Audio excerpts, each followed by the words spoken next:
welcome to Star Wars Geek Girl.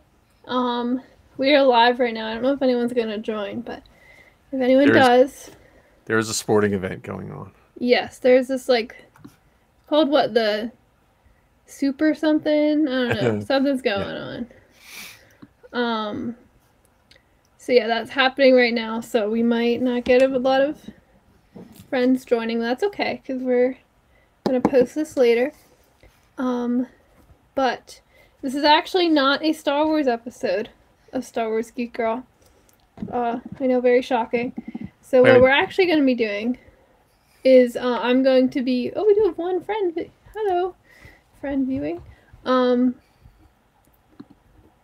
And this is going to be a normal Star Wars episode. I'm actually going to be explaining the comprehensive lore of Overwatch. right. And Um. you know what we forgot to do? We forgot to change the name of this to Oh, so it says inflatable Falcon. I think it says Inflatable Falcon. So Oh, the live stream. That's okay. if anyone, I think, let me see if I can edit the title. I think I can change it just in case. Yeah. So we are going to start shortly here. I have a slideshow that I put together. Spent probably too much time on it. And I think it's 33 pages of notes. 33 pages? Yes. So if we don't finish them all, because it's a little late, we can always do a part 2, I guess. But yeah, so we'll get the intro, and then we'll get started on a comprehensive guide to Overwatch. Oh, Overwatch. Lore. I was thinking it was Fallout for some reason. No, that's more Sappy. No, this is Overwatch. All right. Star Wars Geek Girls. They're geek girls that like Star Wars. And sometimes cry.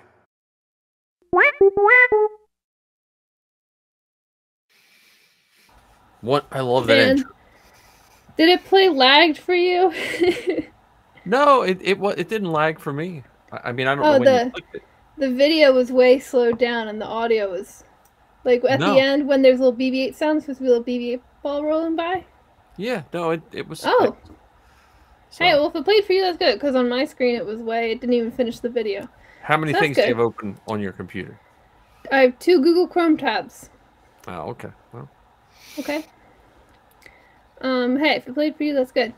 So, this is... Alright, I haven't done this before. Oh, there we go. So guide to Overwatch. There we go. This is your guide to Overwatch lore. So, like I said, I have a slideshow. I have lots of notes. I'm going to go going through. I will take questions at any point. I consider myself knowledgeable about Overwatch. I've consumed all the content, except I haven't read all the novels, because I'm prioritizing Star Wars over those novels. But I've read all the short stories and the comics and watched all the animation and everything. So, I consider myself knowledgeable about Overwatch. So, we're going to start with a very basic event timeline of Overwatch. Overwatch takes place on Earth, but far in the future. Like a couple hundred years, I think, from current day. Actually, no, it's less than that. It's like less than 100 years. So we don't have exact years for everything, but this is like decades from today. The Omnica Corporation builds Omniums.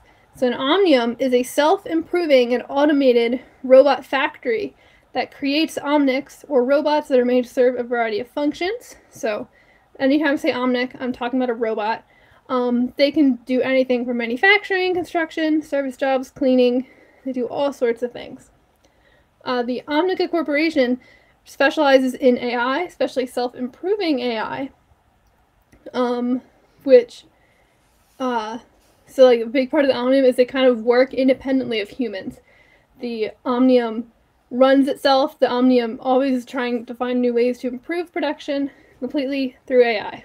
One of their top scientists was named Mina Lau.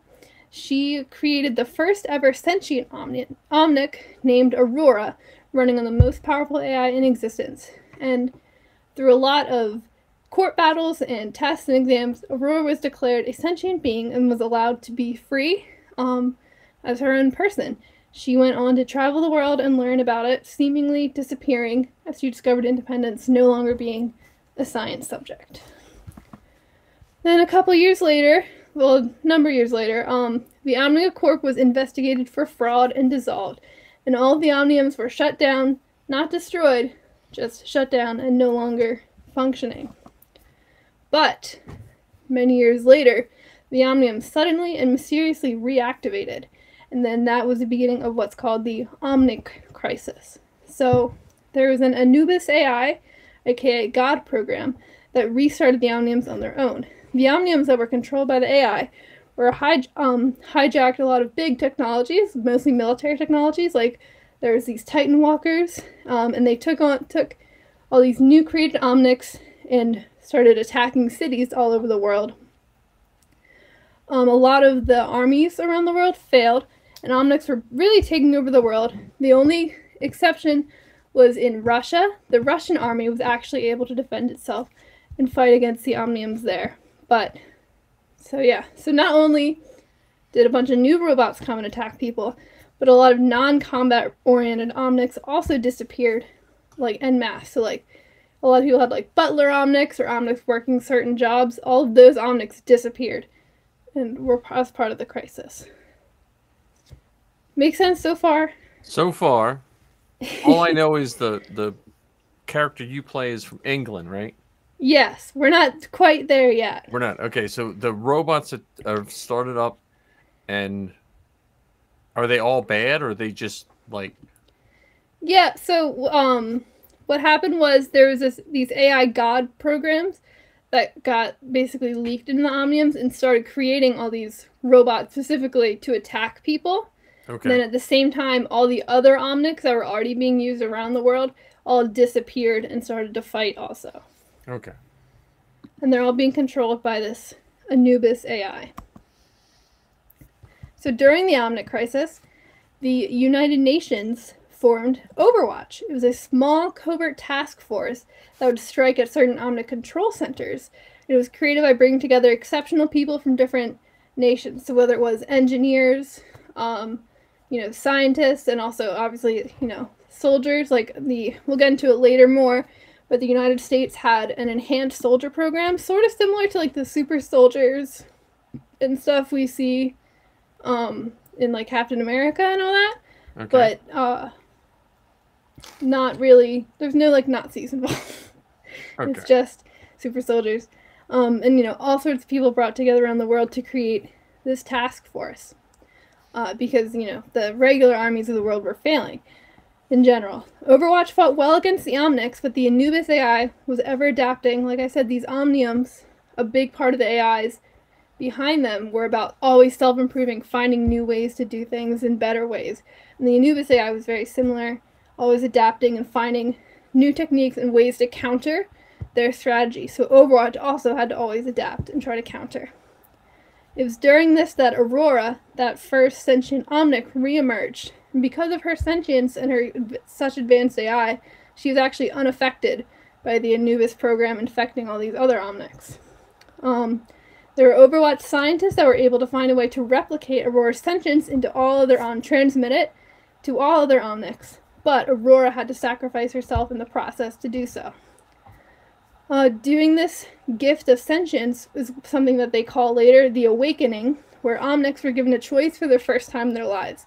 So through this awakening, all the Omnics suddenly came to sentience. A lot of Omnics chose to lay down their weapons and stop fighting in the Omnic crisis, but some of them did keep fighting, especially a lot of those ones like created by the Anubis AI to fight, chose to keep fighting and keep the crisis going. But after the Awakening, not much longer after the Omnic crisis ends, because Overwatch, the task force, was able to take advantage of the Awakening to launch counteroffensive and end the crisis for all. It took a couple months and some time, but Overwatch was able to quarantine the Anubis AI to this big facility in Cairo in Egypt, and then they won the war shortly after that. A lot of the combat-specific Omnics, like Omnics made really just for killing, were rounded up and destroyed. This includes like the Bastion unit and stuff like that, which was one of the kind of tank gun omnics. At the end of it all, the human casualties rounded up to the tens of millions, and 30 million children were left orphaned. All the omnics that disappeared, the regular omnics, did return, although now they were all sentient and not just following, like if it was a butler omnic, it would have butler programming, where now these omnics were sentient and basically like their own people. There are a lot of attempts for humans and omnics to live in harmony, fighting for omnic rights as well, but a lot of human omnic tensions were very high because a lot of humans, are a little wary of robots after the whole omnic crisis thing going on. But then other people are fighting for omnic rights because they see them as sentient beings and want them integrated in society like normal. During this time, Overwatch also shut down the program of all God programs. Like I said, Anubis was a God program that went rogue and caused the omnic crisis, so Overwatch shut down any program that could possibly do the same thing, and they were outlawed by the UN to continue producing. After the crisis, Overwatch adapted and became less of a military task force and more of a peacetime organization. So they were used still in a combat capacity as a peacekeeping force against different terrorist groups and other threats. But a big part of Overwatch became science research, mostly medical research, like nanotechnology, but also a lot of climate research. They had a lot of eco points around the world meant to study and combat climate change in the natural world. They also developed new technologies to be used, infrastructure, engineering, and then also space exploration was a big part of Overwatch. They actually established a colony of scientists on the moon, which we'll also get into later. But Overwatch became very famous and was a widely loved organization across the world. There were like cartoons about different Overwatch agents that got famous, sort of like the Avengers in Marvel, how they talk about like, people being fans of the different Avengers and stuff. Was there a within musical? The universe. I don't know if there's a musical. It's likely, but they haven't said. But yeah, there's like Overwatch museums, all sorts of stuff. It was during the times of peacetime organization that Blackwatch was formed. Blackwatch was a secret subgroup within Overwatch that operated in a less than official capacity. A lot of their operations were very covert and hidden from the public eye, unlike a lot of Overwatch operations, which were very publicized. Blackwatch was formed, so the original Overwatch task force, of the many members, 2 of them were American super soldiers, like I mentioned earlier. One was Gabriel Reyes, who was the first commander of Overwatch. Then the other was Jack Morrison. Gabriel Reyes handed the reins of Overwatch publicly over to Jack Morrison and then went on to create and lead the Blackwatch task force. Any questions?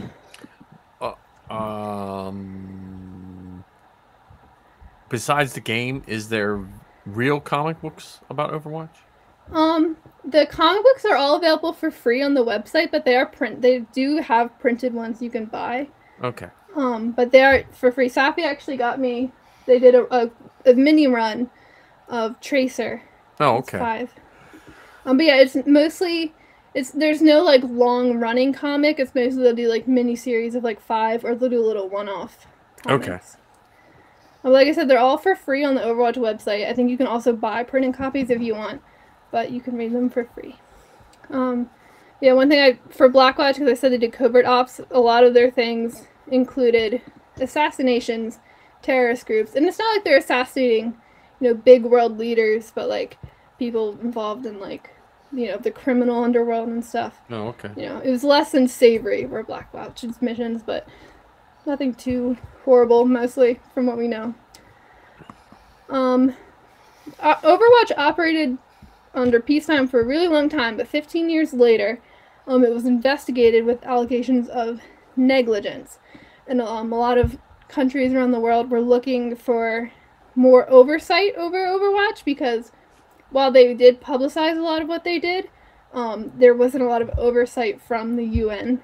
Overwatch was able to operate very independently, and that was beginning to worry people. There were whispers about some of the incidents with Blackwatch.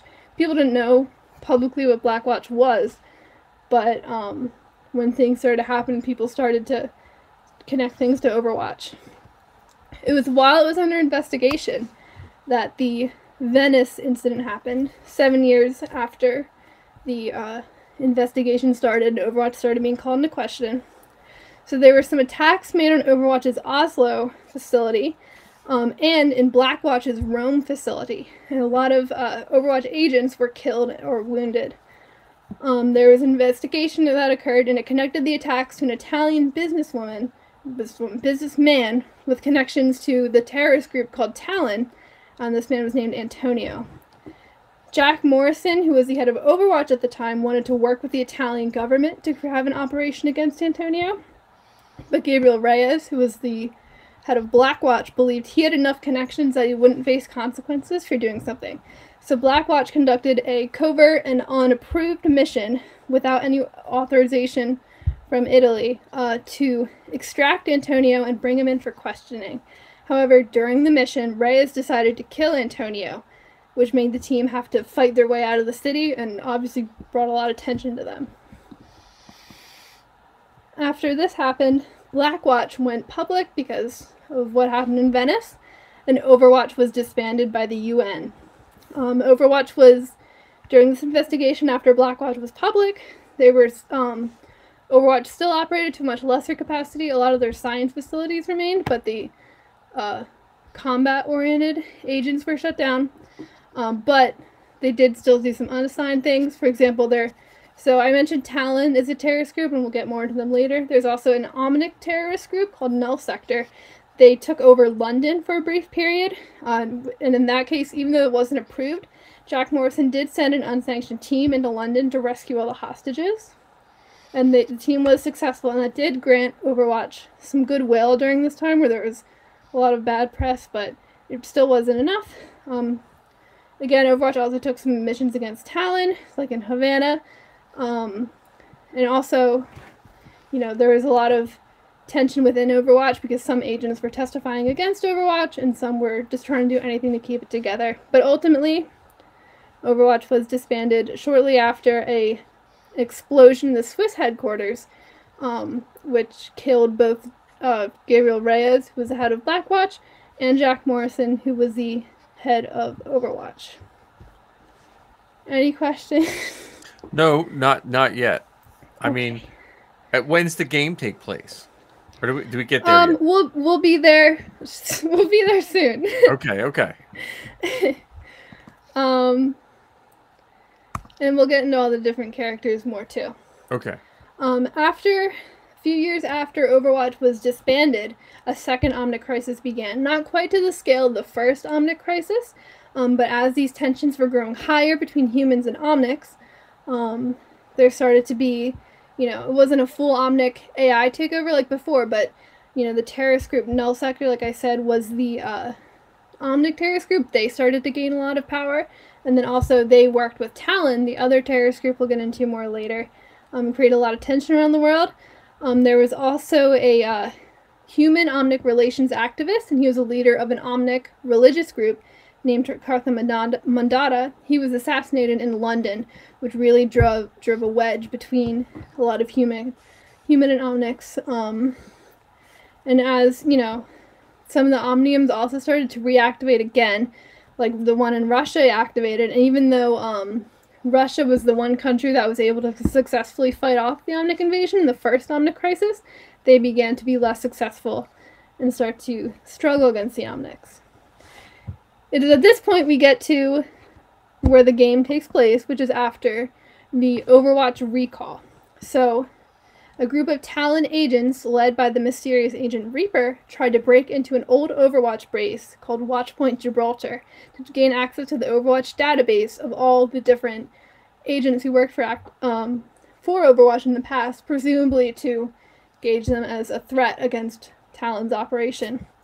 What they didn't know was that an agent named Winston was living in the base still. He thwarted the attack, and he kind of realized at that point that the state of the world had become so dire, he decided to initiate an Overwatch recall, and began with some kind of vigilante justice and starting to fight off Talon and Null Sector.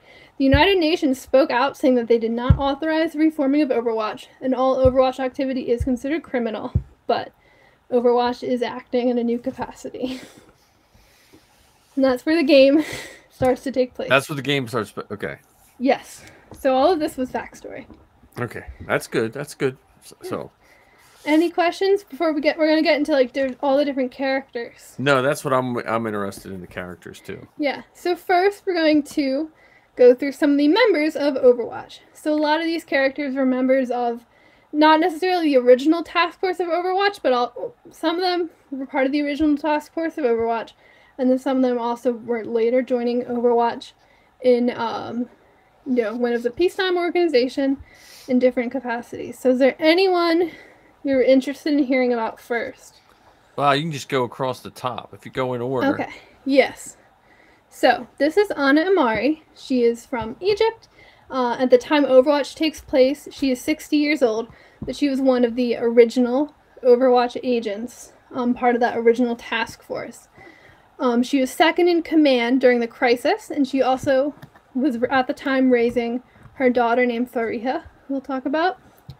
But years before Overwatch, we don't know too much about her time as a founding member of Overwatch, mostly that she was a founding member of Overwatch.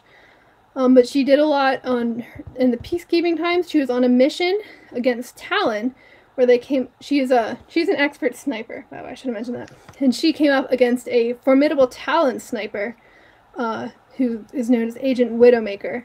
Again, who we'll talk about later. Ana aimed at her, but froze when she saw her face, because she recognized her. And this gave Widowmaker the time to line up her own shot. She shot right through the scope of Ana's rifle into her eye. You can see she has an eye patch there. Okay. So she lost her eye. And at the time, everyone believed that Ana was killed on this mission. But Ana actually woke up sometime later in Poland, and she decided that it was best for her to stay dead to the world, even to her daughter, although she would later regret that. She lived in secret and returned to Cairo to kind of keep an eye on Fariha, but not tell her, that she was alive. She tried to live quietly, but she often found herself helping others, against violence in whatever way she could, because there were a lot of threats in the city because of economic disruption after Overwatch shut down the Anubis program, which was a big part of the economy there, and she became a moral bounty hunter called Shrike. But after that, she has since reunited with a lot of her old friends, including her daughter, and she's kind of more publicly been alive. She received the message for the Overwatch recall, but she decided that it is her generation's time to move on, and she fears a repeat of history, so she did not answer the recall. So if you ever want to watch some stuff about Ana, she is there's a story mission in Overwatch called Uprising that she provides. She's not playable, but she provides the directions in that. There's an Ana origin story, which is her origin video, and then she is also briefly in the animated miniseries on YouTube called Genesis. And if you ever want to read Ana, she's in the Uprising comic, the Ana Legacy comic, the Ana Old Soldiers comic, the Bastet short story, and the New Blood comic. All right. Any questions about Ana? No, I think her origin is somewhat based on a Vietnam sniper. I think his name was Hitchcock or something like that. I have to look it up. But he allegedly shot an enemy sniper through the scope in real life. Oh, I didn't know that. So yeah, she recognized the face of Agent Widowmaker, which we'll talk about more when we get into Widowmaker's backstory, because there's a lot of backstory. We can't talk about everyone all the time. So, like I said, she had a daughter named Fariha. She goes by Farah as her sort of code name. Obviously she's from Egypt, because her mother is Egyptian, but her father is actually a native Canadian. And at the time of the Overwatch recall, she is 32 years old. So Fariha grew up around Overwatch, and she always dreamed of joining them when she grew up, but Ana always discouraged her because she was worried it would be too dangerous for her. After the apparent death of her mother and the dissolution of Overwatch, Farah decided to join the Egyptian military. She quickly rose up in the ranks and eventually left with commendation for distinguished service. After leaving, she was offered a job with Helix Security, which is guarding the containment facility for that Anubis AI. That if it gets let out, it could start another Omnic crisis. She was trained in operating the experimental Raptora armor / jetpack suit. So she uses a jetpack and a rocket launcher for her main albums. You can see she has some rockets there. And then, like, there's kind of wing things on her back. That's her jetpack. Oh, okay. There was a point where the Anubis AI did break containment. It took over the sentries that were around the containment facility and injured some of the engineers. And Farah had to lead her team in there to shut down Anubis. At the time of the Overwatch recall, so she was, although she wasn't part of the original Overwatch, she was sent the recall by some members because they knew she wanted to join when she grew up, but she declined because she thought she was a better use to Helix to protect Anubis. But her old friend Cassidy, who we'll talk about later, who had been a member of Overwatch, he tracked her down. He not only brought Ana with him so that the two of them could have a face-to-face conversation, but he also convinced Farah to come with him and to join the new Overwatch.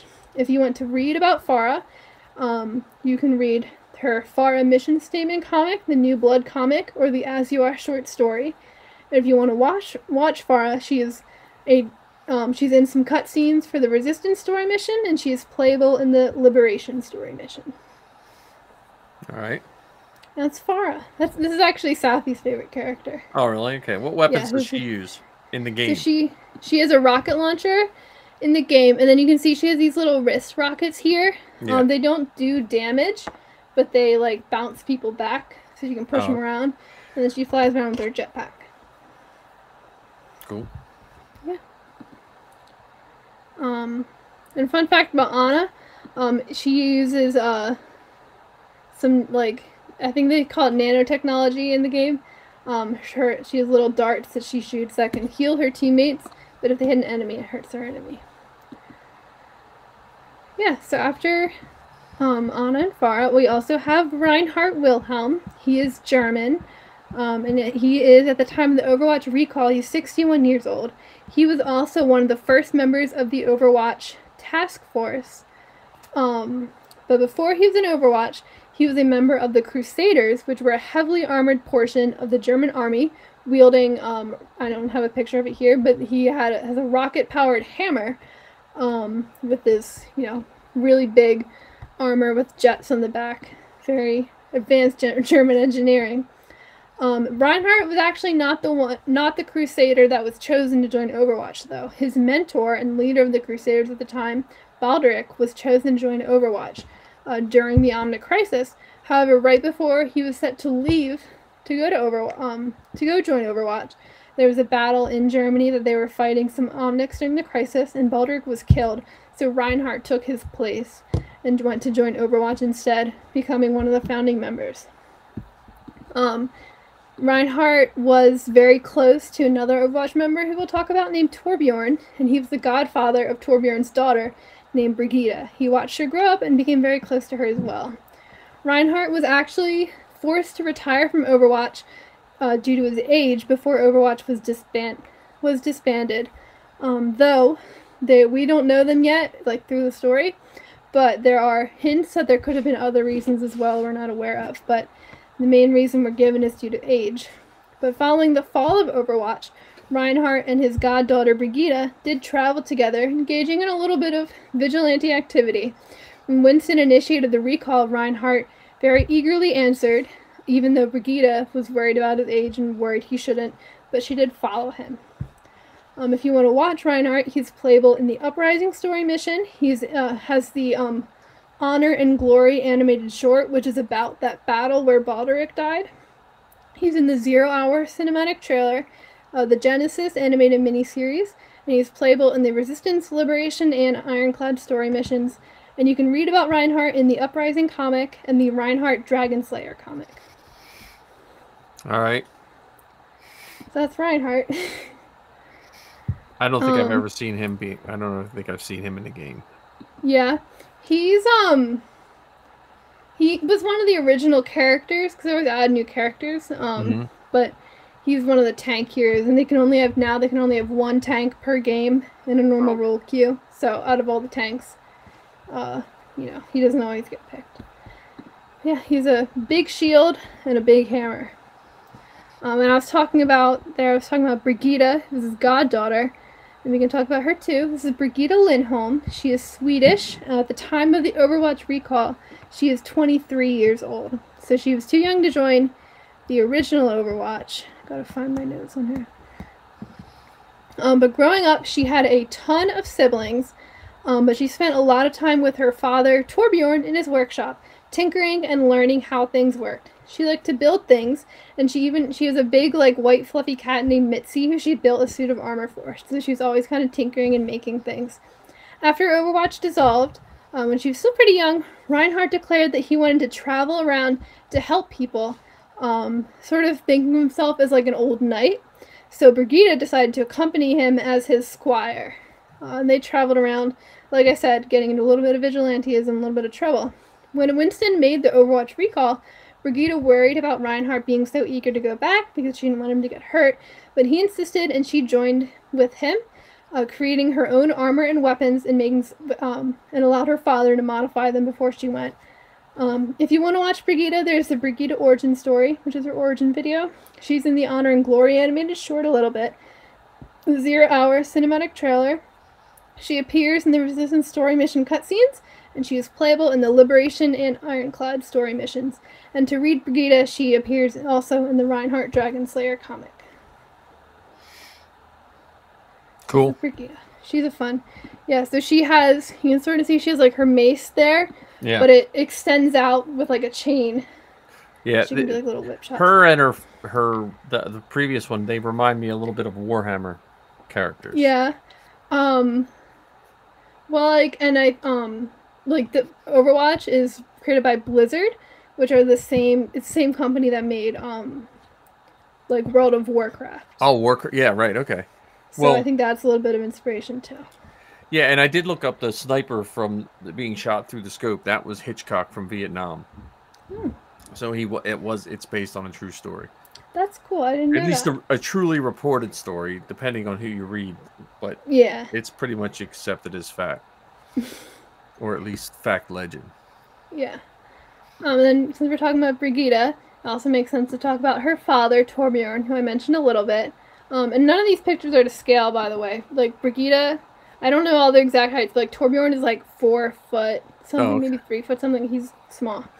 But he was a high-profile engineer, mostly known for designing weapons. He worked in the Ironclad Guild, which designed things such as the Titan Walker, one of those technologies that was taken over by the Omnics in the Crisis.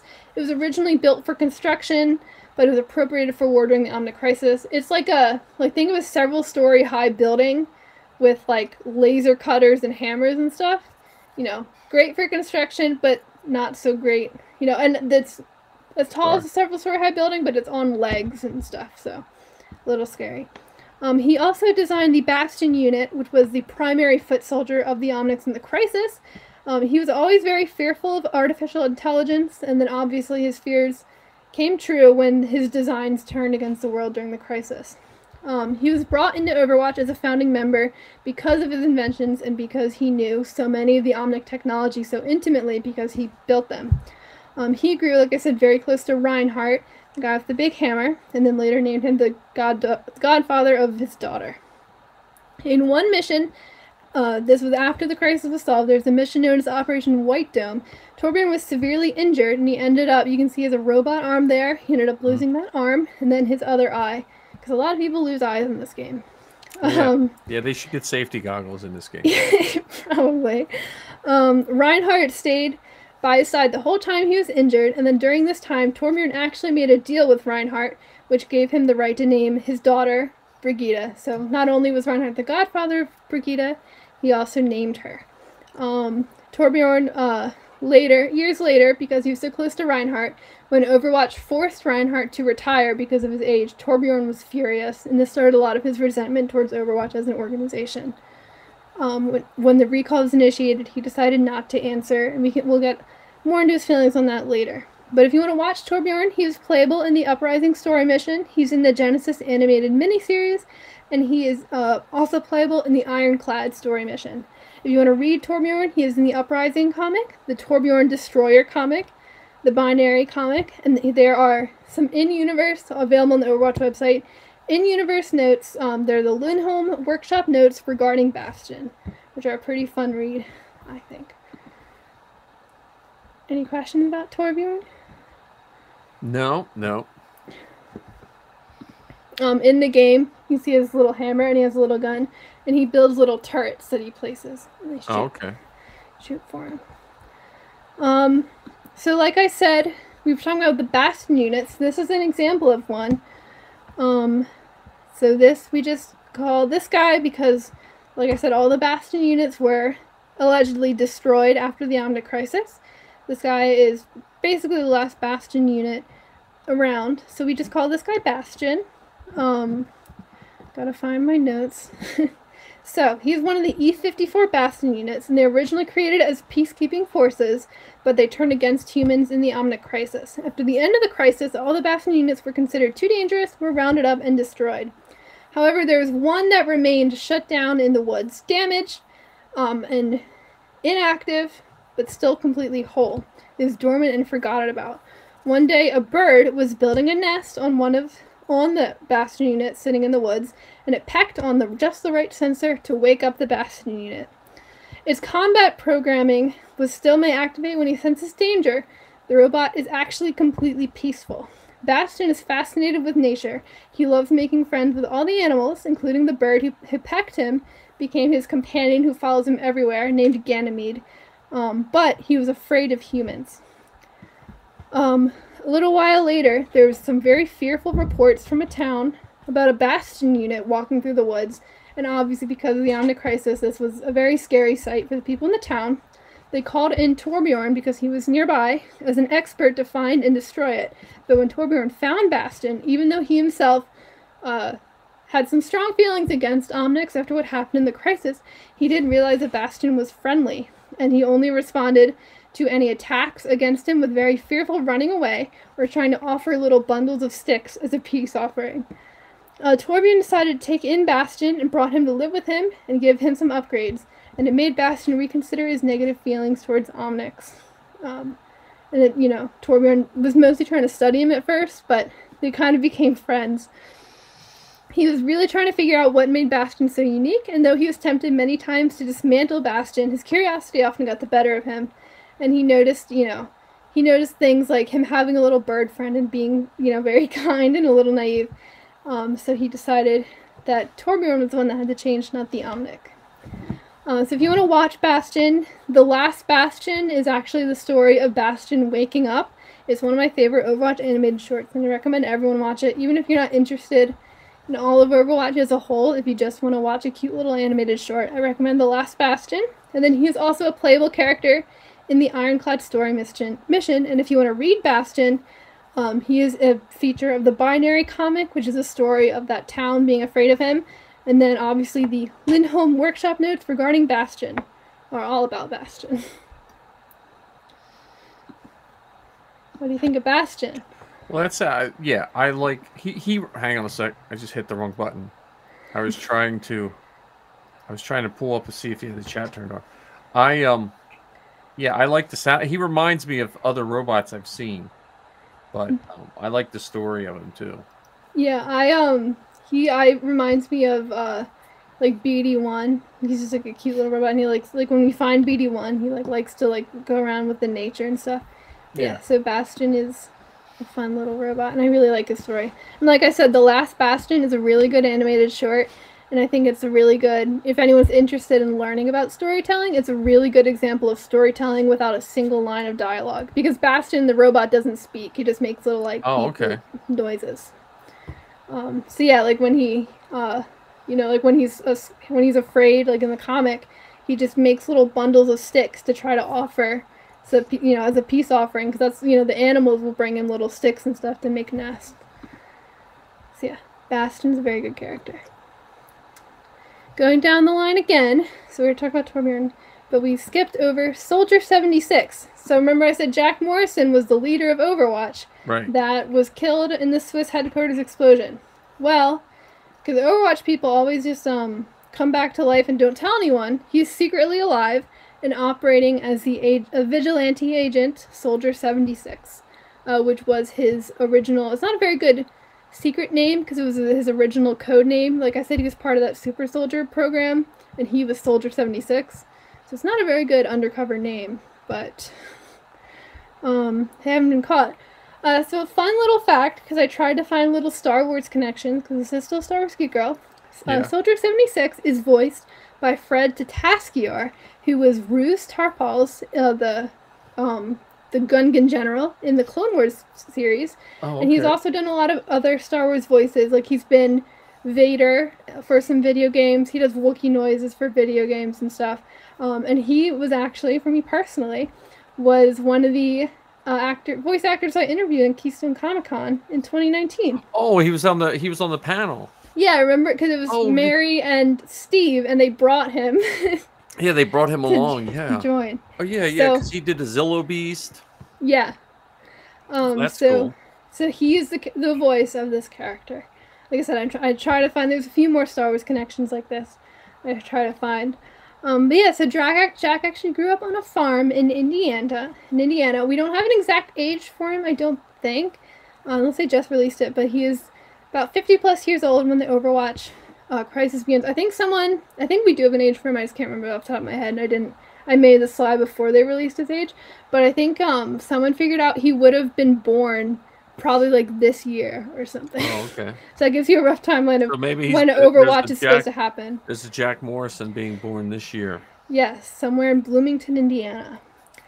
The Omnicrisis began when he was 18 years old and he joined the American military. He was brought into the Soldier Enhancement Program to become a perfect soldier and gave him superhuman speed, strength, agility, and recovery ability, like healing. He was given the number Soldier 76. This is also where he met Gabriel Reyes, that leader of Blackwatch we talked about, and they became close friends. Gabriel Reyes was also in the Super Soldier program. I think he was Soldier 24, is what it was. When Overwatch was formed, Reyes was chosen to lead, but Morrison also joined as a founding member. He became completely absorbed with Overwatch. Like, Overwatch really became his whole world. And even at the Jack actually, before he joined Overwatch, had a boyfriend named Vincent, who he actually broke it off with because he became so absorbed in Overwatch. All of his personal relationships, really, outside of Overwatch, went to the side. At the end of the Omnicrisis, Jack Morrison became the commander of Overwatch when Gabriel Reyes moved to start Blackwatch. He recruited a lot of the members we'll talk about later personally. He always defended Overwatch wholeheartedly while it was being investigated, but then was believed to be killed at the explosion of the Swiss base. After his death, he took on the moniker Soldier 76 and began engaging in vigilantism, specifically in search of revenge against anyone who he blamed for Overwatch's fall. He's specifically chasing down Reaper, who's a high-profile Talon agent we'll talk about later. If you want to watch Soldier 76, he is not playable, but in cutscenes for the Uprising story mission. There's a Soldier 76 origin story video. There's a really good animated short called Hero. It's not really any specific really big moments in his history, but it's about him in Mexico, and it's a very sweet story about him saving a young girl. And then he's also in the animated miniseries Genesis, which I've mentioned a few times. I don't think I said what it was. It's a miniseries mostly about Aurora, that first sentient Omnic being created in this Omnicrisis, but it's in the style of like an in-universe documentary. So like they're interviewing different experts and stuff in-universe. It's really cool. Now, if you want to read Soldier 76, he's in the Retribution comic, the Uprising comic, the Anna Old Soldiers comic, and the Bastet short story. And who does those comics? Are they just done by the company? Yeah, so they actually they'll bring in different writers and stuff. Mm-hmm. So like, and I think I have it noted somewhere. We haven't gotten to it yet, but like Alyssa Wong, who does the Afro Comics, wrote one. There's a lot of people who do a lot of those IP comics and books tend to also do the ones for Overwatch. It's like, yeah, so they hire different writers and artists and stuff for all those. Any other thoughts about Soldier or questions? Not right now. Yeah. I don't have a shot of him from the back, but he has a very cool big 76 in the back of his jacket. Oh, really? Okay. Yeah. Like I said, not the greatest code name. But yeah. Alright, so next we have Echo. So she is an Omnic. She was created by a Singaporean creator, actually Mina Lau, who I talked about way back in the beginning, the creator of the first sentient Omnic. Echo was another project she created later. She was created in the Switzerland Overwatch base. We don't have an exact year of when she was created, so we don't know quite how old she is, but she's a robot, so it doesn't really matter. So Echo is actually, here she is, really interesting. So Mina Lau, like I said earlier, was a scientist at the Omnica Corporation before it was shut down.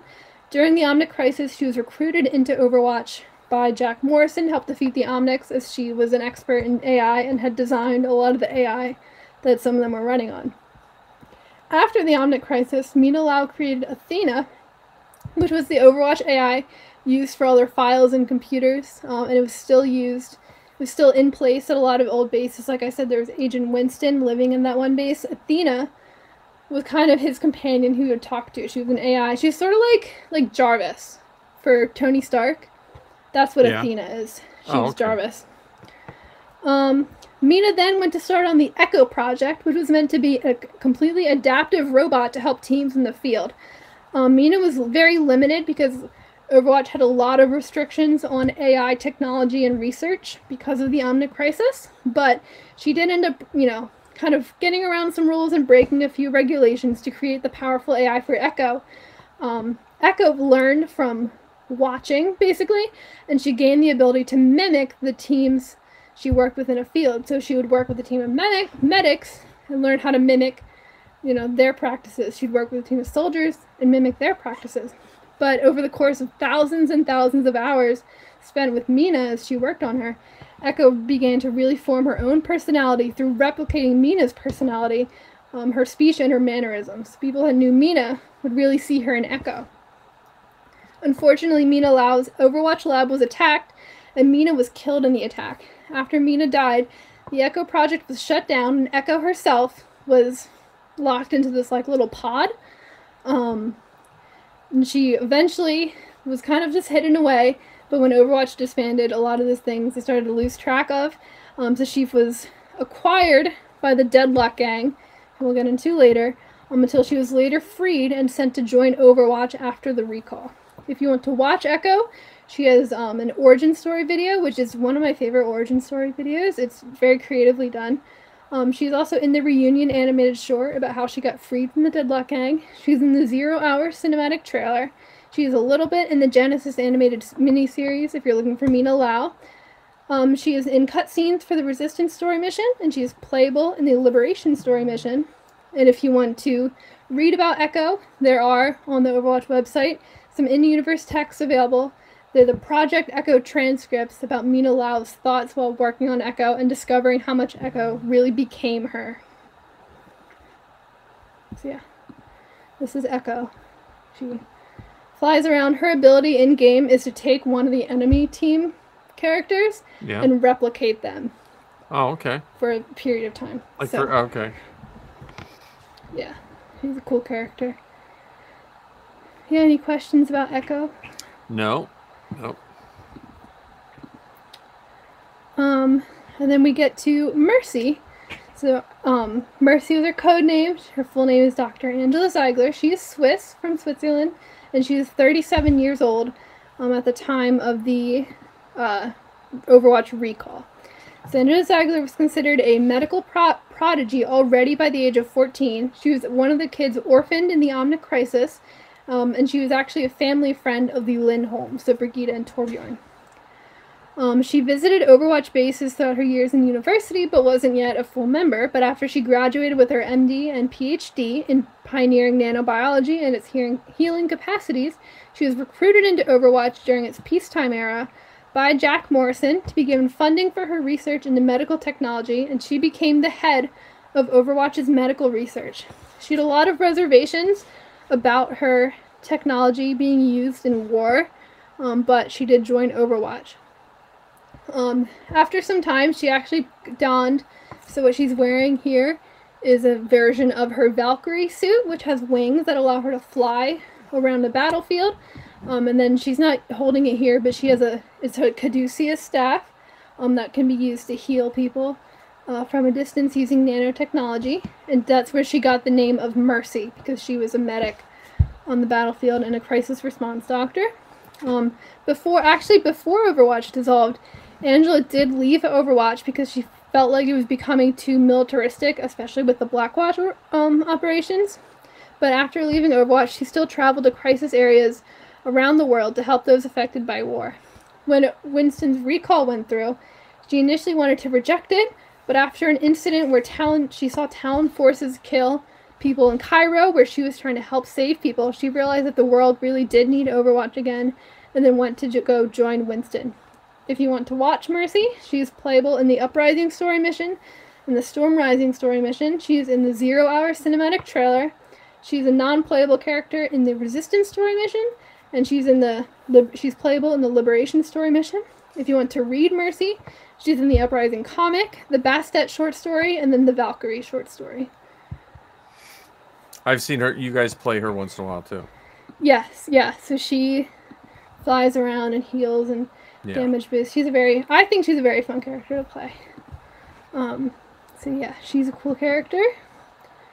And then we have this guy. This is Winston. So I've been talking about Agent Winston this whole time, who initiated the recall. This is Winston.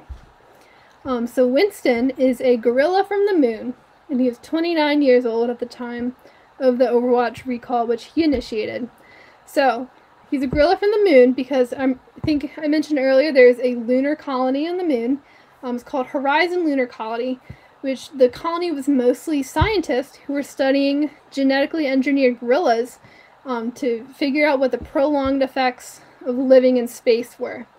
So one gorilla, originally named Specimen 28, he specifically gained a lot of rapid brain development, and he was kind of taken under the wing of a scientist named Harold Winston, hence the name Winston, who raised him like a son and focused on educating him and even let Winston help with a lot of his experiments.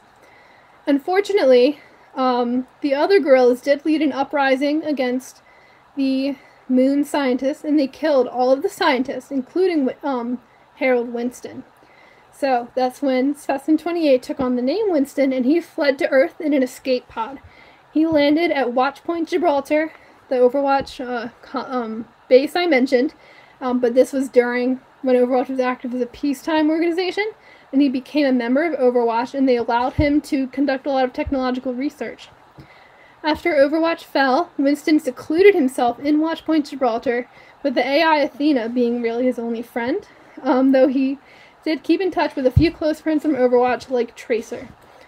It was there that he warded off that Talon attack and then called the recall of Overwatch.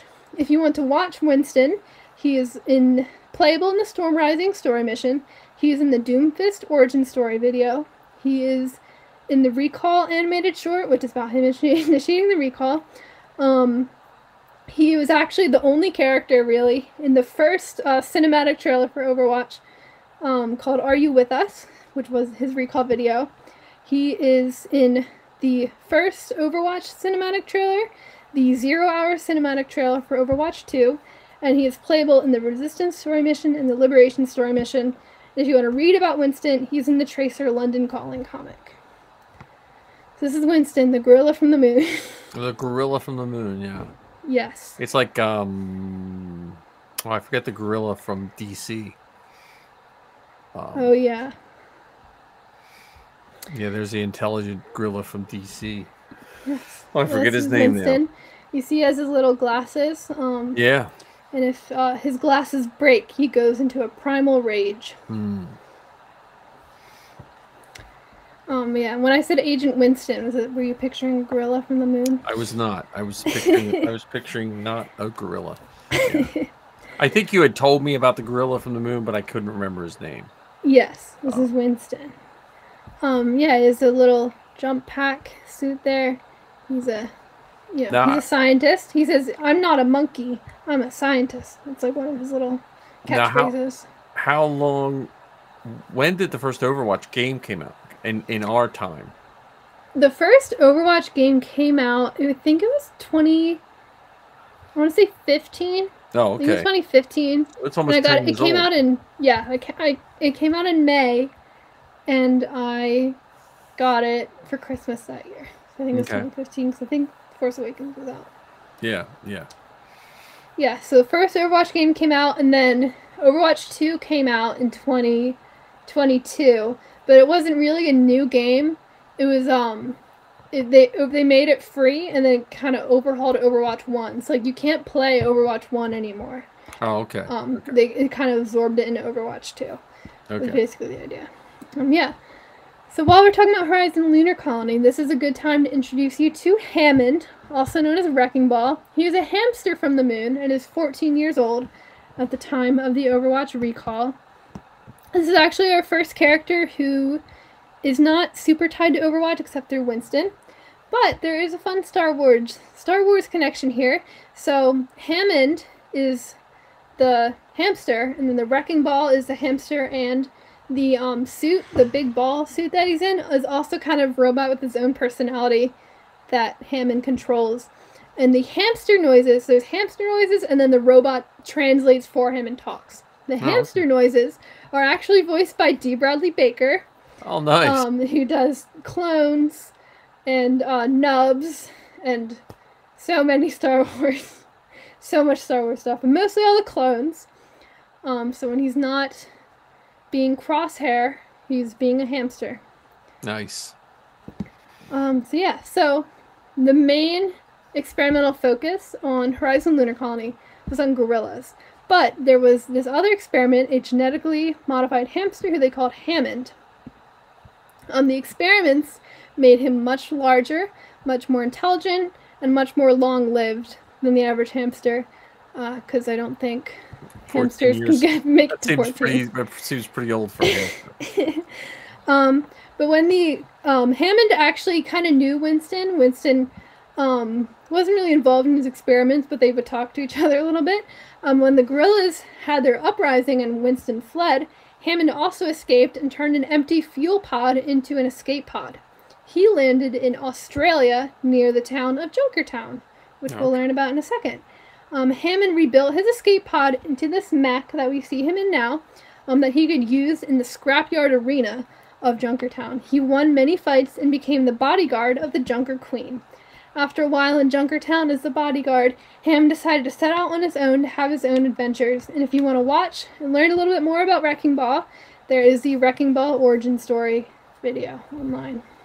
Nice. Yeah, this is Hammond. Any questions about Hammond? Nope. It's just a little ball. So, like I said, we're straying from Overwatch a little bit here, but this is a great opportunity to learn about Junkertown. So, we're going to talk about the Junkers for a quick detour, and then we'll go back to the Overwatch heroes. So after the Omnic crisis, the Australian government gifted the Australian Omnium and all of its surrounding territory to the Omnics in an attempt at a peace offering. This displaced and enraged a lot of the locals who lived around the Omnium, and those people turned into the Australian Liberation Front. They attacked the Omnium, but the nuclear fusion core exploded during the attack and changed a lot of the Australian outback into an inhospitable, irradiated wasteland. In the shadow of what it once was, survivors built a lawless, cutthroat society, building and reclaiming things out of scrap metal and debris. Out of this was born the Junkers, who created the city of Junkertown in the ruins of the Australian Omnium, or those who lived outside of its walls, who were called the Wastelanders. So there's the Junkers in the town, and then outside are the Wastelanders. So in the world of Overwatch, not all, because like Sydney is still intact, but a lot of Australia is basically Fallout. Oh, okay. Well, that's like Road Warrior or Fallout or something like that. Yeah, or like, Mad Max or something. Yeah. Yeah, any of these characters really catch your eye? Should I just go in order? No, you can go whatever Okay. one you want. So, this is the Junker Queen. Her name is Odessa Stone. She also goes by Des to her friends, but she is mostly known as the Junker Queen. She is Australian from Junkertown. She's a little over 30 by the time the Overwatch recall happens. When Odessa was very young, her family was banished from Junkertown by the new king. Her family became members of the Wastelanders in the Outback, with Odessa kind of gaining a name for herself as a warrior out in the wasteland. Years later, as an adult, she returned to Junkertown and became a gladiatorial fighting champion in the scrapyard and was the first Wastelander in years to make it to the Reckoning, which is like the big event in this Junkertown arena. During the Reckoning, she challenged and beat the king of Junkertown and managed to take his place as the Junker Queen herself and banished the king out to the wasteland just like he had banished her family years before. As queen, Odessa banned all Omnics from Junkertown and fought off countless people trying to take her place. Like I said, she also got a bodyguard in Hammond. She also, played guitar, got into bar brawls, and taught children how to throw knives. So she's the queen of Junkertown, and she's gained a lot of respect. She's generally well-liked by Junkertown. If you want to watch Junker Queen, there is a Junker Queen origin story 2D animated video. And there's also an animated short called The Wastelander. That's another animated short that's super cool. I think you would like that one. It's about her gladiatorial fight against the king, and it's really well done. She uses a lot of like crazy magnets and stuff. Now, are these films by the company or are they fan made? Company. No, everything is company. Okay. Yeah. Right. There's a lot of fan made Overwatch stuff out there, but I'm just sticking to all the original official stuff. Yeah, so this is Junker Queen. He's a very fun character. Then we'll go to Junkrat. So his name is Jameson Fox, but he just goes by Junkrat. He's a little irradiation-brained, but he's from Junkertown. He's 25 years old at the time of the Overwatch recall. Fun little Star Wars connection for Junkrat, which I didn't know until I was researching for this podcast. But he is voiced by Chris Parsons, who was K-3PO, 4-LOM, and E-3PO in The Empire Strikes Back. Oh, cool. He was also a body double for C-3PO in Return of the Jedi. He appeared at the Empire Strikes Back premiere in the C-3PO suit and has done C-3PO appearances at events for underprivileged children. Oh, cool. So I didn't know who Chris Parsons was at all. I never heard that name before, but he voices Junkrat and is also a prolific protocol droid. Nice. So Junkrat, or Jameson Fox, discovered a secret treasure within the bones of the Omnium that Junkertown is built in. And Junkrat, he's a bit of an erratic character, and he did not keep quiet about the secret treasure at all, causing a huge stir in Junkertown. Some people in a bar went to beat him up, but another man stepped in to save him. This man, Roadhog, we'll talk about later, agreed to be Junkrat's bodyguard in exchange for 50% of the treasure spoils. Following some attempts to steal the treasure from the Junker Queen, numerous bar brawls, blowing up Junker Queen's summer shack, and more, the Junker Queen actually banished Junkrat and Roadhog from Junkertown. After being banished, Junkrat and Roadhog decided to set off across the world, and were responsible for a lot of crimes, including arson, robbery, and murder all around the world. At one point, Junkrat and Roadhog were actually hired by a man in Sydney, Australia to blow up a factory that he owned for insurance fraud. But it turned out to be a trap, and the police were alerted, waiting to arrest the prolific criminals, Junkrat and Roadhog. But they escaped, and then blew up the guy that hired them. There was a point where Junkrat came up with a super elaborate plan to sneak into Junkertown and assassinate the Queen, but he and Roadhog failed on the very first step. If you want to read Junkertown, or Junkrat, there's the Junkertown Wasted Land comic about how he met Roadhog, and then there's the Junkrat and Roadhog Going Legit comic where they blew up that guy. There's also the Junkertown The Plan animated short. It's a very funny short about that elaborate plan to try and assassinate the Queen, and you can learn why it did not go so well. So yeah, that's Junkrat. He's silly and blows things up. Well, yeah. He's very Mad Max looking too. Yeah, so in his back there, that's a tire with spikes on it. Yeah. So in game, he takes it off his back and he sends it out to go blow people up as his ultimate ability. Yeah, I'm trying. Gregor in Rebels when he's all crazy. Yeah, he's a bit like that, but like even more extreme. Oh, okay. He's very. You can see he's got a peg leg there. Yeah. All scrap metal and all sorts of stuff.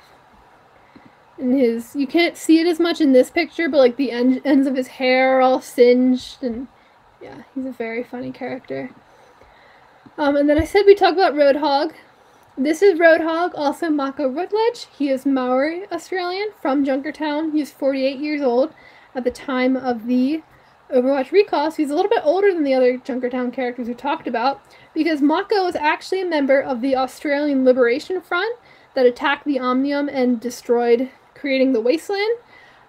He, however, stayed on his farm, which wasn't too far from the Omnium. He donned pretty much permanently this gas mask that he wears. He doesn't really take it off. And he travels around with a motorcycle and goes in and out of Junkertown. One day, however, he came back to find some Junkers looting his farm. He was going to kill them, but they begged for mercy and offered him all of their scrap in exchange for running free, which he allowed. He then went to Junkertown to trade the scrap that he got from the Junkers. While there, he went to a bar, which is where he heard Junkrat getting into trouble and saved him and decided to travel with him in exchange for 50% of their treasure profits. But after all their crazy attempts, like I mentioned earlier with Junkrat, he and Roadhog and Junkrat were banished. They then set across the world on their big crime spree. And I talked about all that happened there. If you want to watch Roadhog, there is a Moment in Crime special report, The Junkers, which is an animated little in-universe news report about some of their crimes. And then there's also the Junkertown The Plan animated short I mentioned. And then to read about Roadhog, there's the Junkertown Wasted Land comic, and then the Junkrat and Roadhog Going Legit comic, which Junkrat was also in. So yeah, this is Roadhog. He's got a bit of a pig theme going. He's got a big hook, scrap gun, all sorts of stuff. Any questions about Roadhog? Nope. Yeah, all those guys, they just remind me of Mad Max characters. Yes, yeah, very, very similar in aesthetic. Everything's scrap and stuff, yeah. So it was a bit of a detour, but we'll go back to Overwatch. So next is my absolute favorite character, Tracer. Also, her name is Lena Oxton. Tracer was her call sign. She is from London. She is 26 years old at the time of the Overwatch recall, but she has some weird stuff going on with her age, which I'll kind of get into here as soon as I find her page in the notes. So Lena Oxton grew up in London, and when she became an adult, she joined the Royal Air Force as a test pilot, which is where she got the call sign Tracer. In the Royal Air Force, Lena became the youngest person ever to join Overwatch. This is peacetime Overwatch. To join Overwatch's experimental flight group, and she was picked to test a teleporting fighter plane called the Slipstream. However, during the test flight, the teleportation matrix malfunctioned and the fighter disappeared. Everyone assumed that the fighter was destroyed and Lena had died. However, several months later, Lena suddenly reappeared, but her molecules had become desynchronized from time. She was a living ghost, disappearing for hours or days at a time, and when she did appear, she couldn't really hold a corporeal form. Everyone thought her case was hopeless, but Winston, the gorilla, he did not give up because he was a scientist. He invented what he called the chronal accelerator, which is this thing she wears, the white with the blue glowy. Oh, okay, yeah. There's a chronal accelerator, which she wears and was able to keep Tracer anchored in the present. It also gave Tracer the ability to control her own time, and with this ability, she can have formidable Overwatch agent. So she can, it's not really teleporting, but she can blink forward in time, which gives the appearance of teleporting around, like zipping around. And then she can also recall. So if she gets, like, if she's doing something and she realizes it's a bad situation, she can rewind herself back to where she was moments before.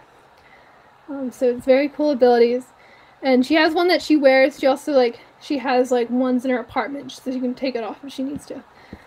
But her first mission was actually against a null sector takeover. I think I mentioned it, if you remember, way back in the timeline. There was the null sector takeover of London, where a lot of the key figures in the city were held hostage. And that was when she, Mercy, Reinhardt, and Torbjorn went on her first mission. It was unsanctioned after the reveal of Blackwatch, but they managed to save all the hostages. After Overwatch was dissolved, Lena went back to London to live a normal life with her girlfriend Emily, But she often found herself engaging, like many Overwatch heroes, in a little bit of vigilantism, trying to right wrongs in the city, which included helping a group of Omnics who were dealing with oppression from the humans, where they were kind of forced to live in the sewers. If you remember also earlier when I talked about the timeline, Takartha Mandata, the human Omnic relations activist and Omnic religious leader, came to speak in London. Tracer went to see his speech, but she noticed that the Talon agent Widowmaker was there and trying to assassinate him. She fought with Widowmaker to try and thwart the plot, but Widowmaker still managed to kill Mandata and then escape. Tracer was actually the first of all the agents to answer Winston's recall, as they were still close friends and kept in contact, and gladly joined him. If you want to watch Tracer, there is a Tracer origin story video. There is, she's playable in the Uprising story mission, which is the story of that London attack. That was her first mission ever. The Storm Rising story mission, which was the story mission taking place in Havana, where they're investigating Talon. She appears in the Doomfist origin story. The Alive animated short is actually the story of Takartha Mandata being eliminated. Also a very good animated short. She's in the Overwatch, the first ever Overwatch cinematic trailer. She's in the 0 Hour cinematic trailer. And she is playable in the Resistance story mission and the Liberation story mission. If you want to read Tracer, she's in the Uprising comic, the Reflections comic, and then the Tracer London Calling comic, which is what I have physical copies of, that little mini-series that Safi got me for my birthday. So yeah, that's Tracer. She's my favorite. Yeah, that one I know because of the costume. Yes. Yeah, and that's actually, I have her Overwatch 1 costume. Pretty much all the heroes, I think the one that didn't was Echo, got re-updated versions of their costumes, and this is her updated version, which is very fun. I like the one better. I like the World War II bomber jacket. Yeah. Yeah, that's a pretty good. I do like the jacket. I like the leggings on this one better, though, I think. Oh, okay. But yeah. That's Tracer. Next, we're going to get into Mei. Mei is also a very good character. Her full name is Dr. Mei Ling Zhao. She's Chinese from Xi'an. So she's another one with like Tracer was less, because she'd only really appeared for a few months at a time. Mei, who we'll get into in a second, has some weird age stuff. So biologically, she's 31 years old, but chronologically, she's 40 years old, and we'll explain why. So Mei was an established climatologist when Overwatch contacted her about a research opportunity. Mei, along with several other scientists, were sent to one of the eco points I talked about earlier when Overwatch studied climate, to Eco Point, Antarctica, so way north or south. Is Antarctica the north or south one? Antarctica south. South. It's way south, very cold, to monitor and gather climate data that could be used. However, there was a heavy blizzard at the Eco Point, and the scientists were unable to ensure that they'd have enough supplies to last the whole blizzard. So they entered cryostasis pods where they froze themselves in hopes to survive until rescue could come for them, so they wouldn't have to use a bunch of supplies. Mei set up sensors so that they could have lots of data to look at when they woke up.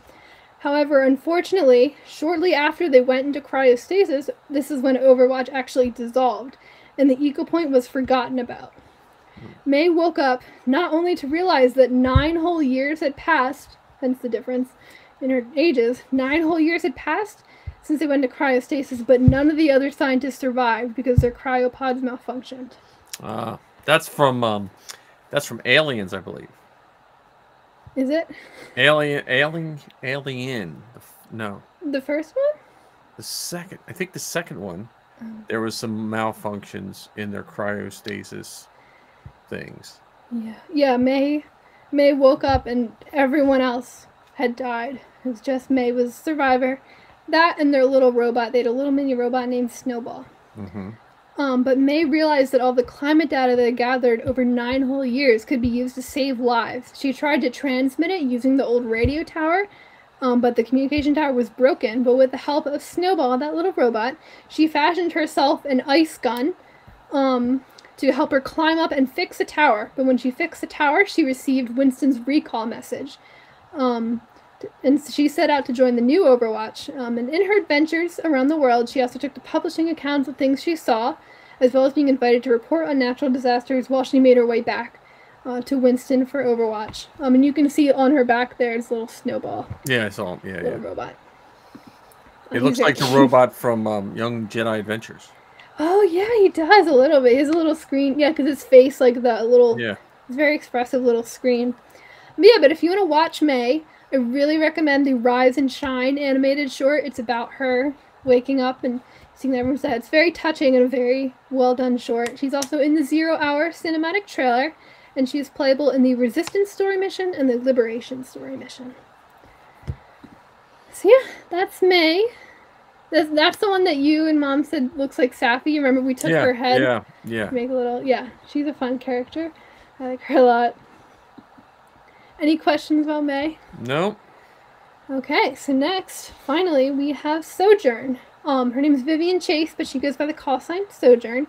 She is from Toronto, and she's about a little more than 50 years old, similar age, to Jack, when the Overwatch recall happens. As a child, Vivian had an autoimmune disease, which led to her needing to get life-saving cybernetic enhancements. When she joined the Canadian Special Forces as an adult, she upgraded those enhancements to help her in combat. So you can see, like, the segments on her arms and legs there, showing that it's actually cybernetics. She has little, like, rockets on her legs to help her move. You can't really tell in this picture, but, like, her hand folds down to be, like, a gun. She's, like, very much... like, I don't want to say Terminator, because she's a human. She's not a robot. Right. But she's like a fully automated cyborg. There was a mission where her unit served alongside Overwatch to help them dispel Omnics from Canada during the Omnic crisis. And Vivian got to know Jack Morrison, who would later recruit her into Overwatch. She was given the call sign Sojourn, and she took on a really big leadership role in Overwatch, running point for field agents or commanding missions. When Morrison was believed killed in the Swiss headquarters explosion, Sojourn was made commander of Overwatch only very briefly before it was disbanded, in part due to her own testimonies against Blackwatch activity. After Overwatch was disbanded, she moved back to Canada to live a normal life for a while with her little dog Murphy. When Winston made the recall, Sojourn was reluctant, but did eventually join the group, which we'll get into more into later. But Sojourn is the person providing you commands in the Storm Rising story mission that takes place in Havana. She has her own Sojourn origin story video, and she's a very cool animated short called Calling. You can also read Sojourn. Sojourn has a novel that's out. I actually haven't read it personally, but it provides a lot of backstory about her childhood. And then there's the Shockwaves short story as well about Sojourn. So she's a very cool character. Cool. Yes. So we talked about a lot of Overwatch heroes, but we haven't talked as much about who was in Blackwatch. So we're going to talk about those characters in their story. So this is Genji Shimada. He is Japanese, and he is about 35 years old at the time of the Overwatch recall. I gotta go down to my notes. So, Genji was born into the Shimada clan, which was a Japanese clan of ninjas who were blessed with the power of the spirit dragons operating out of a castle in Kanezaka. The Shimada clan believed in honor among their ranks and built a massive criminal empire profiting from the arms trade, illicit substances, and assassinations. Genji often lived in his older brother Hanzo's shadow. He and his brother were both trained by a woman named Asa Yamagami, along with her daughter Kiriko. We'll talk about Hanzo and Kiriko later. Genji was mischievous, and though he excelled in his ninja training, he often preferred to pursue a more carefree lifestyle, going out to arcades to hang with friends versus training and learning about how to rule the clan someday. After the death of Genji and Hanzo's father, the clan elders asked Genji's brother to force him to take an active role in leading the clan, but Genji refused. Genji and Hanzo ended up having to fight, and Genji was believed to be killed by Hanzo.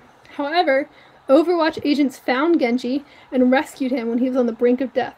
Mercy, who we talked about earlier with the wings, she was able to save him, but only by making him a cyborg.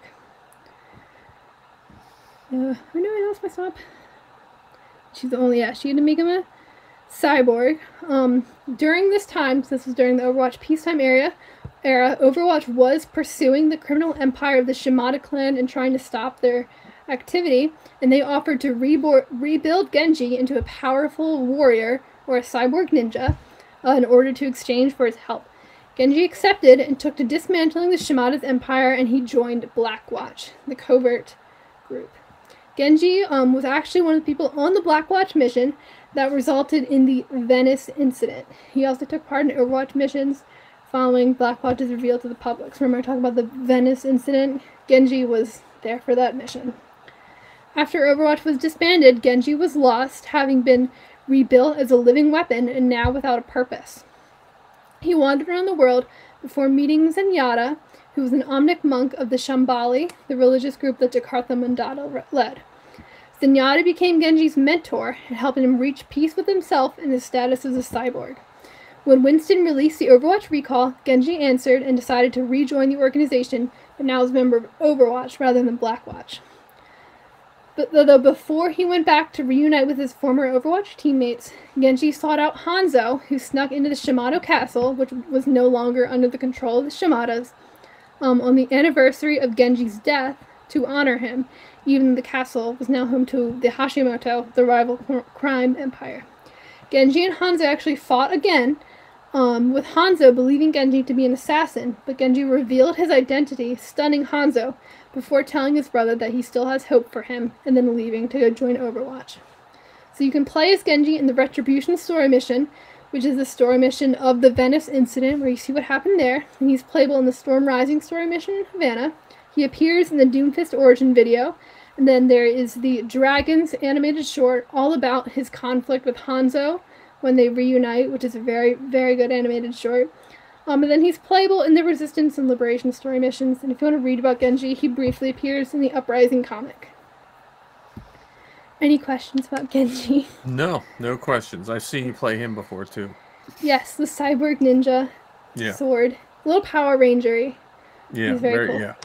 So, are you interested in first learning about, so there's Hanzo, his brother, Kiriko, the girl that they train with, or Zenyatta, his mentor? Whichever one you want to do next. Okay, what about Hanzo? It feels like the natural place. So Hanzo Shimada, like I said, is a brother to Genji. He's 38 years old at the time of the Overwatch recall.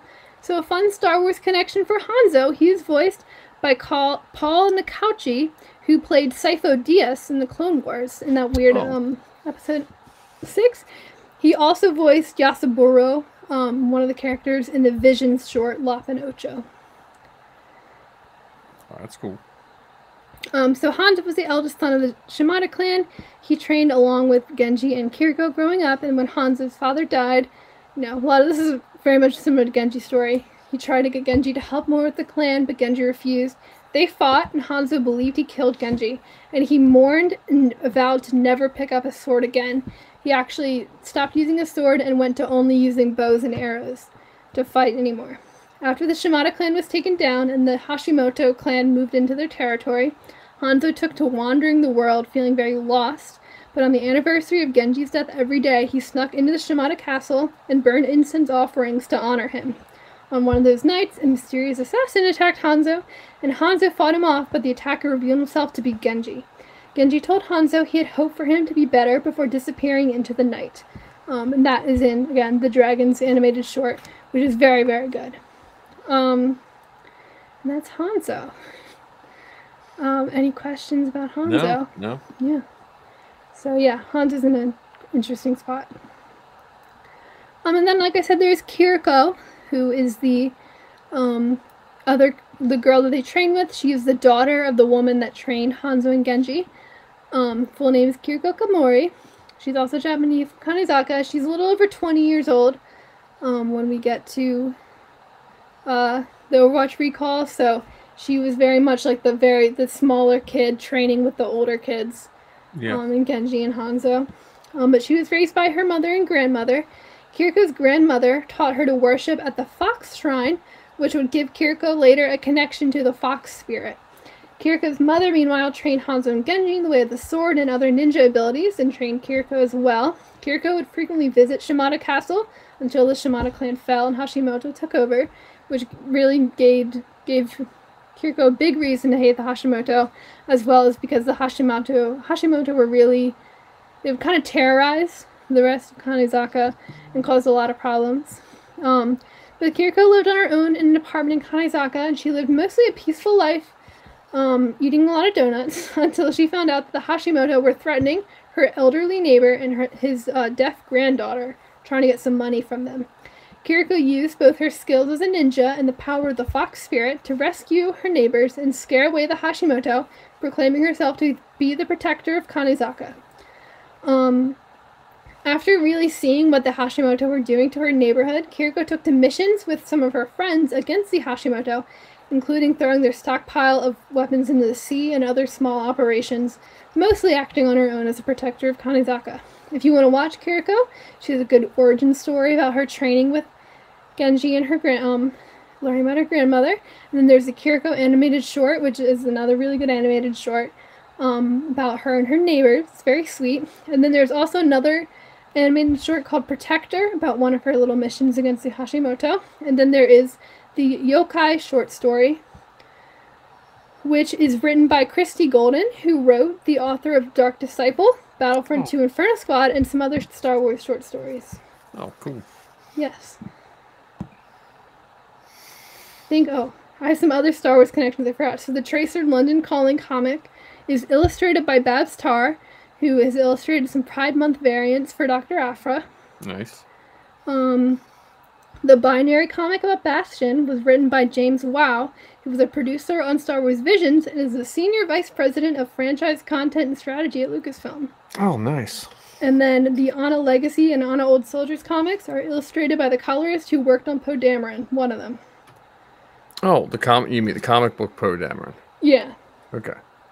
So those were things I forgot to mention earlier. But yeah, that's Kiriko. She's one of my favorite characters, I think. She was first introduced in Overwatch 2, but she's very quickly become a character that I both play a lot and really enjoy her story. Any questions about Kiriko? No. Alright, and then to follow our Genji connections, that leaves us with Zenyatta. Also, Takartha Zenyatta. He is an Omnic, roughly 20 years old at the time of the recall, but again, he's a robot.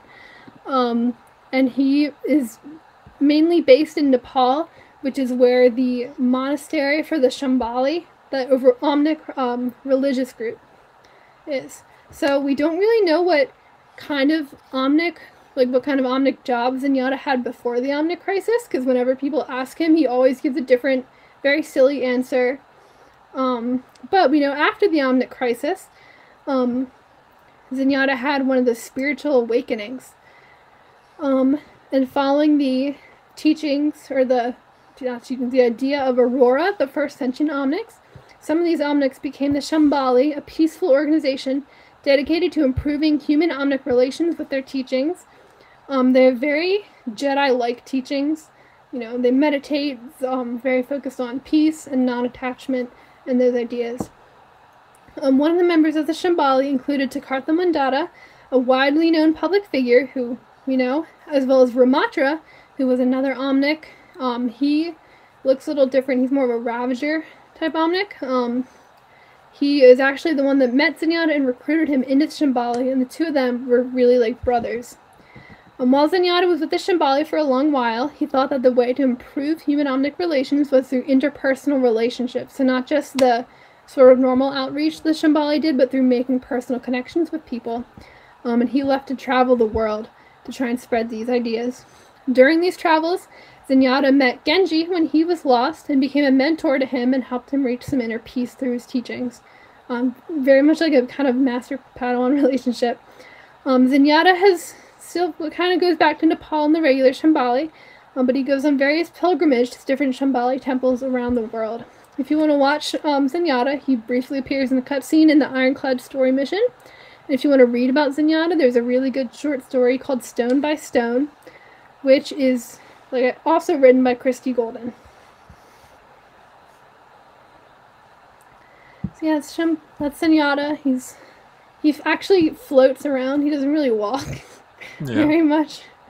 But yes, he's very focused on inner harmony and peace. He's definitely the closest thing I think Overwatch has to a Jedi in a way. Oh, okay.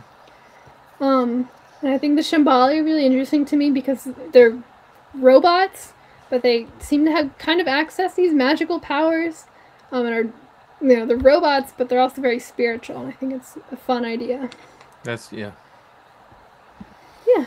So, while we're talking about Zenyatta, we're also going to talk about Symmetra. Her name is Sasha Vaswani, but she goes by Symmetra. She is from India. She's about 28 years old at the time of the Overwatch recall. So Symmetra, and I'll get to where she connects to Zenyatta in a minute. But Symmetra grew up in poverty, but found that dancing always eased her anxieties. After the Omnic Crisis, a new company called the Vishkar Corporation set out to begin rebuilding civilization in India. They used experimental hard light technology, which allowed architects to create infrastructure pretty much instantly. Sayu was discovered to be one of the few that was capable of really using this technology to its full extent, and she was taken to an academy to study the technology and learn how to use it. She excelled at it and used her dancing to help her construct pieces, so she would kind of do things through dance. Vishkar went to Rio de Janeiro in Brazil when Vishkar was competing with the Calado to get the mayor's approval to rebuild their neighborhoods instead of the Brazilian companies. So the people were protesting the redevelopment, not wanting Vishkar to really step in. And because Vishkar is not a super athlete, it sounds good because they're trying to rebuild infrastructure, but they sort of evolve into something a bit more sinister and trying to take control. Symmetra was actually able to find information to blackmail Calado, but Vishkar, instead of using her information, decided to just blow up the Calado building, forcing them to pull out and giving Vishkar the deal to redevelop Rio de Janeiro, even though that's not what the people wanted. Symmetra was left a little doubtful, but still kind of tries to convince herself that Vishkar is making a better world. And her connection to Zenyatta is that she was once sent to a town to help repay them after Vishkar accidentally triggered a tremor that damaged the Shambhala temple and parts of that town. It was there that she met Zenyatta, who was on a local pilgrimage. Zenyatta taught her about the Shambhala and helped Symmetra to better understand the perspectives of different people outside of Vishkar, and to not just solely consider, because Symmetra is very logic and order-oriented. And through these teachings, she used her light-weaving technology to repair a damaged statue of Aurora, and left urging Vishkar to be more respectful of the wishes of people before they build places. So if you want to watch Symmetra, she appears in Lifeweaver's origin story video, but she doesn't have one of her own. And if you want to read about her, there's the Symmetra A Better World comic, and she is in the Stone by Stone short story, which is where she meets Zenyatta. See any questions about Symmetra? No. Alright, and then we're going down another rabbit hole here, and we'll loop back to Blackwatch. But while we're talking about some of these heroes, we have Lucio Correa dos Santos, so you can just call him Lucio. He's from Brazil. He's 26 years old at the time of the Overwatch recall. So he grew up in Rio de Janeiro playing hockey and football. His close-knit community was hit hard by the Omnic Crisis, and Lucio volunteered to do things like making sure everyone had a meal and giving children books to read. As Brazil was recovering, Lucio turned to music to help uplift his community's spirits. He became an underground DJ, performing everywhere from street corners, block parties, to underground shows.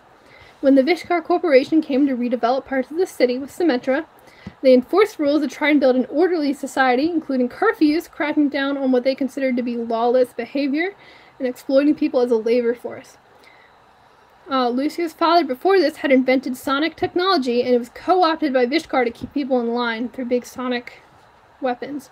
Lucio stole back the technology and used it to fight against Vishkar. He became really like a freedom fighter, leading people in protests and fights against Vishkar enforcers. Lucio led the uprising that eventually forced Vishkar out of their neighborhoods, and his leadership quickly became a symbol for positive social change across the whole world. He also became a star, and his music was very popular. He went from performing locally to filling arenas worldwide overnight. He used his fame to promote social causes and support Brazil back home. So you can learn about Lucio in the Lucio Hero Origins and Abilities origin story video, and he is playable in the Resistance story mission and the Liberation story mission, and you can read about him. He kind of briefly appears in the Hero of Numbani novel.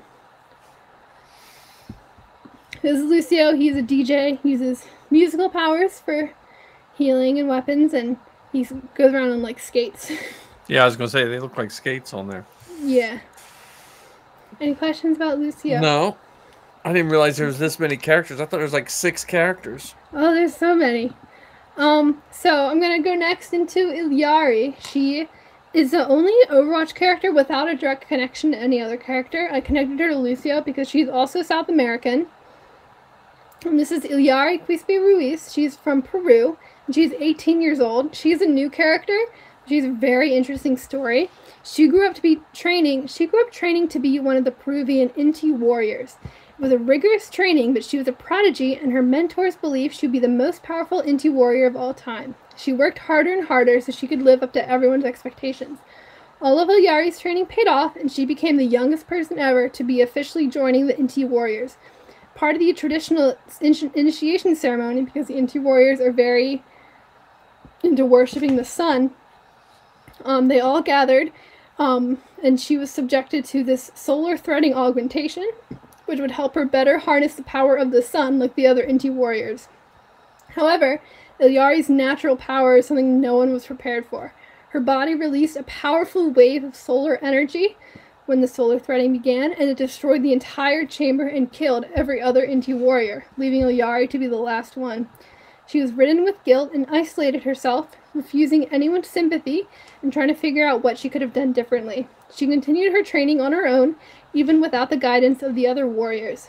Over time, she realized she wanted to make up for what she'd done by fulfilling her position as the last Inti warrior, even if that meant facing the world alone. And you can learn more about her on watching the Ilyari origin story video. So yeah, that's Ilyari. She's, like I said, a new character, and the only one not directly connected to any other character, but still very interesting stuff for her. Any questions about Ilyari? No questions. Okay. I gotta go back to Kennedy. I'm gonna backtrack a little bit to Symmetra, and we're gonna talk about Lifeweaver. His full name is Niran Samani. He is Thai. He's about 31 years old at the time of the Overwatch recall. He is also a new character. But he grew up rich and then went to the Vishkar Academy, and he and Symmetra were actually roommates at the academy, though he kind of grew contempt for the Vishkar obsessions with perfection and symmetry, and kind of went, instead of going just for order, kind of became more focused on the natural world and letting things be natural. This mindset really made him butt heads with Symmetra because she was very orderly and obsessed with perfection, but they were still roommates and oddly became inseparable best friends. On breaks from school, he would go on trips to study the natural world, which is where his true passions lie. Breaking the bubble of his privileged upbringing, he discovered how many people out there were truly in need. He began to study Vishkar's hard light technology to create BioLight, organic material that could heal.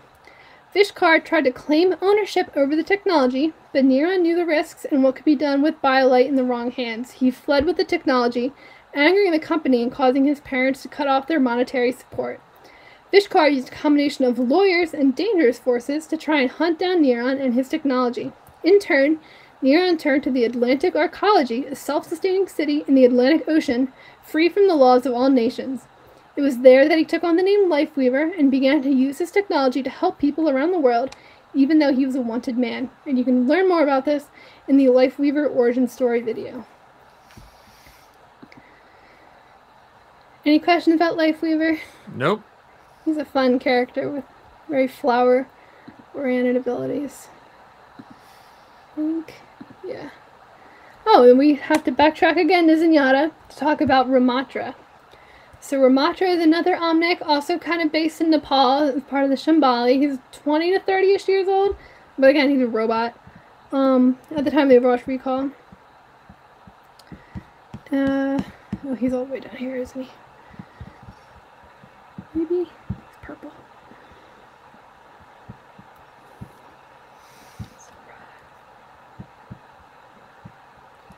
Oh man, there he is. So, Ramatra was built for combat during the awakening of the Omniums during the Omnic Crisis. So he was one of the Omnics that was built. I believe his model was called the Ravager. He was one of the Omnics that was built by the Anubis AI program. But following the war, he decided to discard all of his munitions, even the ones that were built into him.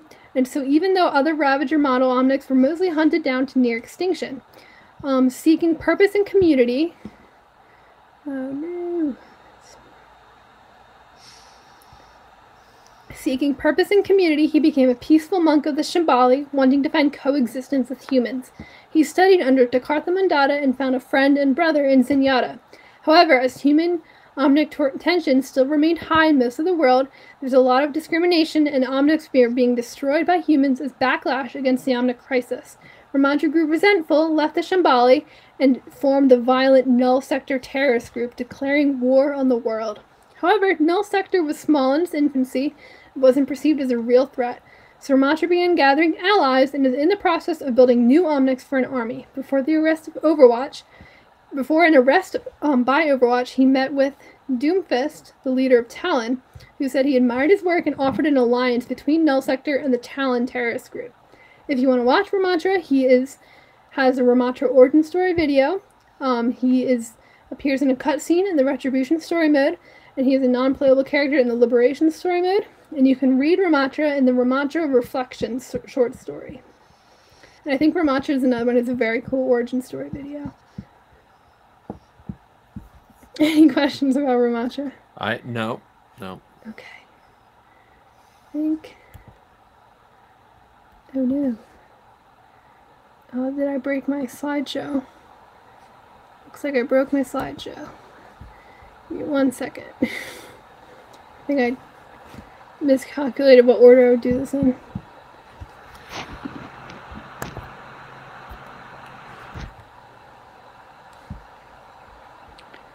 Let me take us back to Blackwatch because we're not quite done with them yet.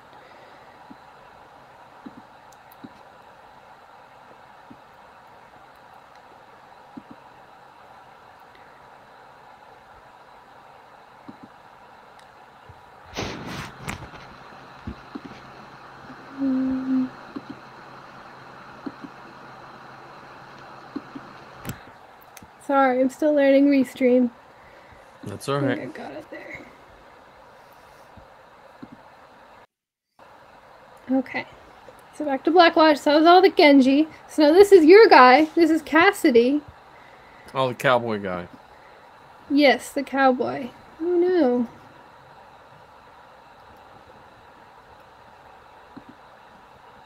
Cassidy. So he was part of Blackwatch. His full name is Cole Cassidy.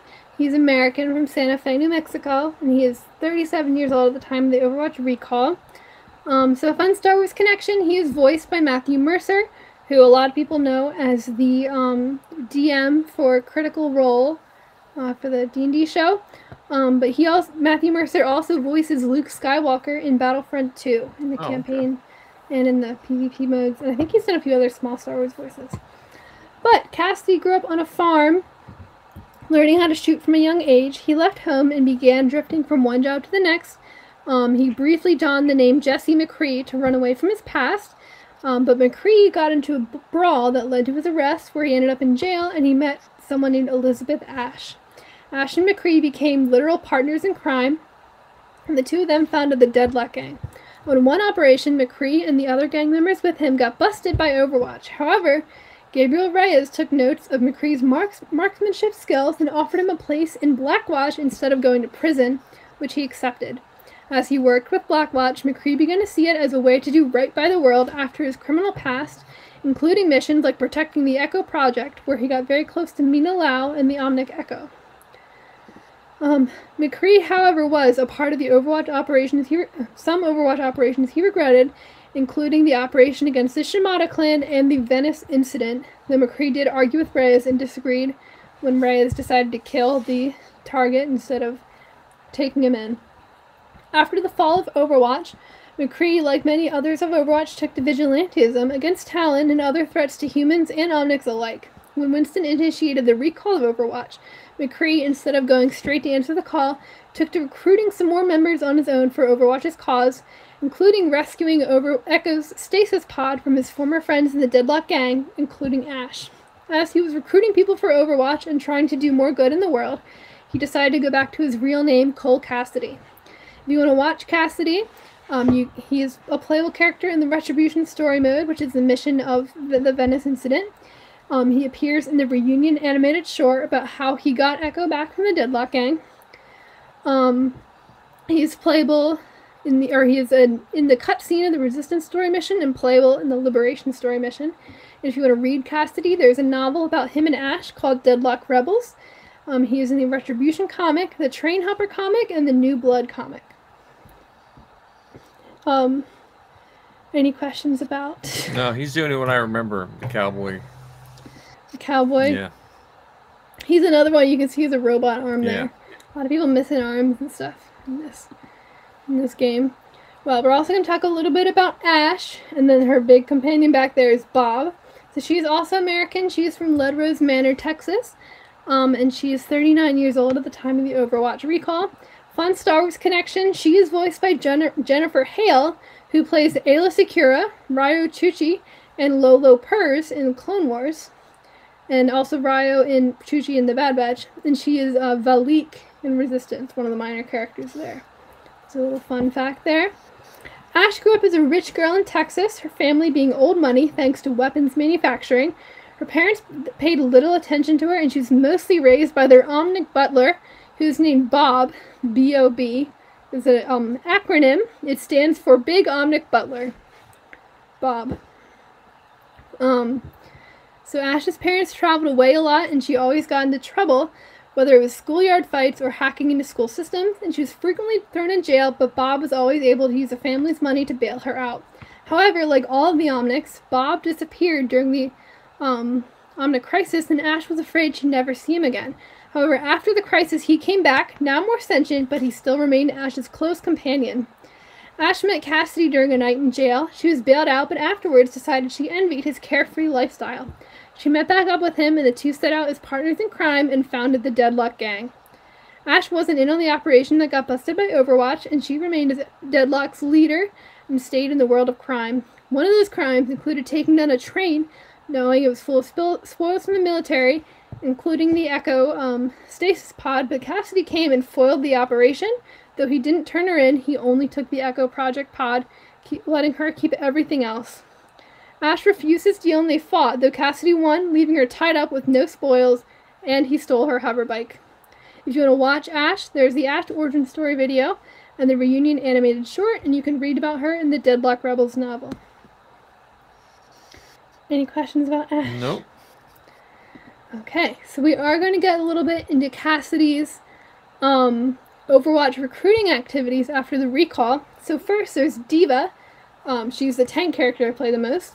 Her name is Hana Song, and she's South Korean from Busan. She's only 19 years old at the time of the Overwatch recall. She grew up playing video games from a young age, and she had a habit of working on and racing hover bikes.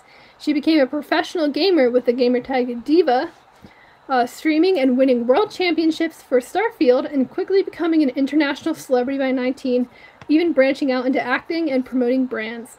When South Korea was struggling against the Guishan Omnics in the second Omnic crisis after the Eastern Chinese Omnium reactivated, they created the Mecha, M-E-K-A squad to defend the country. Originally they were all drones, but the Omnics were too easily able to disrupt the drone networks. They then built several mechs for human pilots, and instead of drafting regular pilots, the South Korean army decided to draft professional gamers to pilot them because they found the mechs piloted with a very similar skill set to gaming. Hana was one such pilot, devoted and eager to defend her country, and she quickly became the star above the rest, and was the best pilot. During one attack on South Korea, the Mecha Squad was struggling when a group of new Overwatch heroes intervened to save them, including Cassidy, Farah, who we talked about earlier, and Zarya, who we'll talk about a little bit later, as well as Baptiste, who we'll talk about later. Cassidy spoke to the Mecha Squad commander, who sent Hana to join with them to the new Overwatch, much to her excitement, and Hana went off with them.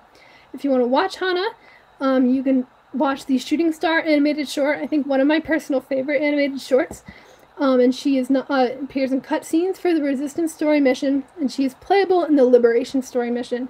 If you want to read about Diva, she appears in the New Blood comics, which detail Cassidy's travels as he tries to recruit more people for Overwatch. Any questions about Diva? No. I think I saw that cutscene with her. Yeah, you might have. I think I've shown you some of them. It's a very good one. I'll move my window around. Alright. almost through our Blackwatch heroes. So then we have Moira.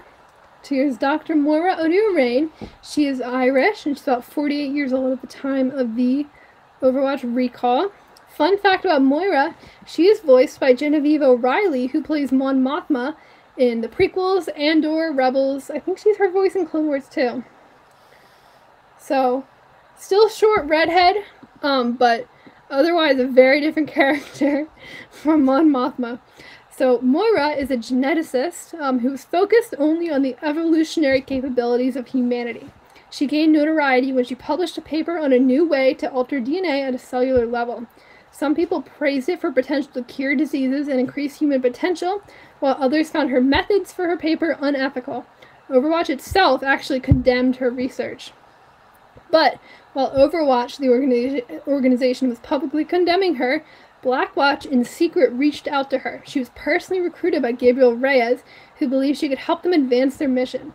She wasn't really well liked by most other members of the team, but Gabriel Reyes actually allowed her to experiment on him personally and give him superhuman abilities beyond what he already had as an American super soldier.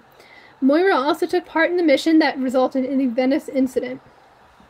After the destruction of the Swiss headquarters, Moira actually found Reyes, who was believed to have died, and saved his life, but she left him permanently disfigured and in a state of constant pure agony, although she did amplify the abilities from her previous experiments. She claimed that it was the only way to save his life, but Reyes had some doubts about if she could have done it a kinder way.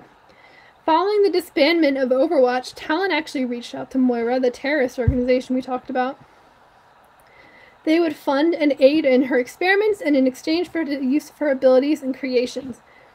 Moira accepted, and as her goals for enhancing human evolution aligned with a lot of Talon's goals, she rose up to become a member of the inner circle of Talon. If you want to watch Moira, you can watch her origin story video, and you can play as her in the Retribution story mission. And if you want to read about Moira, you can read Code of Violence, which is a short story about her. Any questions about Moira? No. She's very much the anti-Mon Mothma. And now we get into who we talked about a lot with Soldier, the mysterious Reaper, who is actually Gabriel Reyes, the leader of Blackwatch, who's believed to be killed, but actually survived. Because like I said, a lot of people in Overwatch just kind of fake their death. He is Mexican-American from Los Angeles, California, and he's 58 years old at the time of the recall. A fun little Star Wars connection. He is voiced by Keith Ferguson, who provides a voice for Violet Fama, one of the big characters in Vader Immortal, the VR game. Oh, nice. So, very fun fact. So Gabriel Reyes was actually a police officer who joined the United States military following the start of the Omnic Crisis. He had a son and a wife, although his wife would eventually leave him as he also got very absorbed into Overwatch and Blackwatch like Jack Morrison did. He was brought into the Soldier Enhancement Program where he met Jack Morrison and was classified as Soldier 24. When Overwatch was formed, he was brought on to lead and led the missions against the Omnics that ended the Omnic Crisis. When Overwatch became a peacetime organization, he was overlooked as a new leader, the UN believing him to be too rogue, and Morrison took it on instead. Reyes, though, was actually relieved because it meant he wouldn't have to deal with the politics of Overwatch, and he went on to form Blackwatch. Reyes went on to recruit a number of agents into Blackwatch, such as Genji or Moira, and they took part in secret missions kept hidden from the public eye. He also, like I said earlier, underwent experiments from Moira O'Dorain, giving him enhanced abilities, enhanced healing and speed and stuff like he got with the Soldier Enhancement Program, just amped up, but also abilities that allowed him to teleport, and eventually he'd be able to kind of turn into smoke to move around. Reyes was actually the one that instigated the Venice incident when he shot Antonio, leading to Blackwatch becoming public and then the downfall of Overwatch. Reyes was believed to be killed by the Swiss HQ explosion, but like I said, he was revived by Moira, giving him more enhanced abilities in exchange for permanent agony, but this also included the ability to regenerate even more quickly and turn his form into smoke, like I said. He took on the name Reaper and became a volatile mercenary. He was actually hunting former Overwatch agents and eliminating them, leading to him being noticed by Soldier 76, which made Soldier start to chase him down, as well as Talon. He also would stalk, though never harm, his wife's son and his wife's new husband, keeping tabs on them. Reaper actually was eventually recruited into Talon, though he found himself at odds with how many of the members had their own agendas, and to the rogue way of acting compared to his military training. Still, Reaper acts on Talon's behalf, including the mission to download Overwatch data that was foiled by Winston. If you want to watch Reaper, you can play as him in the Retribution story mode, where he shoots Antonio and starts the Venice incident. He appears in the Overwatch cinematic trailer, the Recall animated short, the Infiltration animated short, which is a fun animated short, and the Genesis animated miniseries. And if you want to read him, he is in the Retribution comic, the Anna Old Soldiers comic, the Code of Violence short story, and the Masquerade comic, which are all short stories, mostly about his time in Talon. One of them includes a confrontation with Jack Morrison, where they kind of realize, with Soldier 76, they realize each other's identities, and that's when Soldier 76 becomes even more focused on hunting Reaper down. So yeah, any questions about Reaper? This is the one guy Safi also really likes. Huh? This is the one guy Safi also really likes. Yeah. She used to have a Reaper jacket, I think. Yeah, I think so. Oh. Yeah. So, it is getting late and you seem very tired. Do you want to do a part 2? We'll have to do part 2. Where we start getting into Talon and then the rest of the timeline. Okay, yeah. No, that's good. Yeah. I mean, Yes. I feel like I didn't think there was this many people. Oh, there's so many. And like these 6, like I had earlier, I had them branch off. There's so many branches from these 6 too. Oh, okay. So we still have, I wonder if I can count how many we have. 1, 2, 3, 4.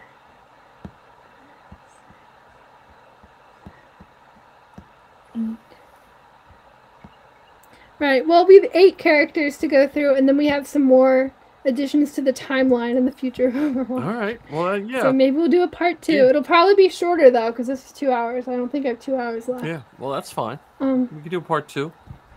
Yeah, so we'll pick off from talking about Talon, this terrorist group who I've been mentioning a lot, but we haven't actually learned too much about them.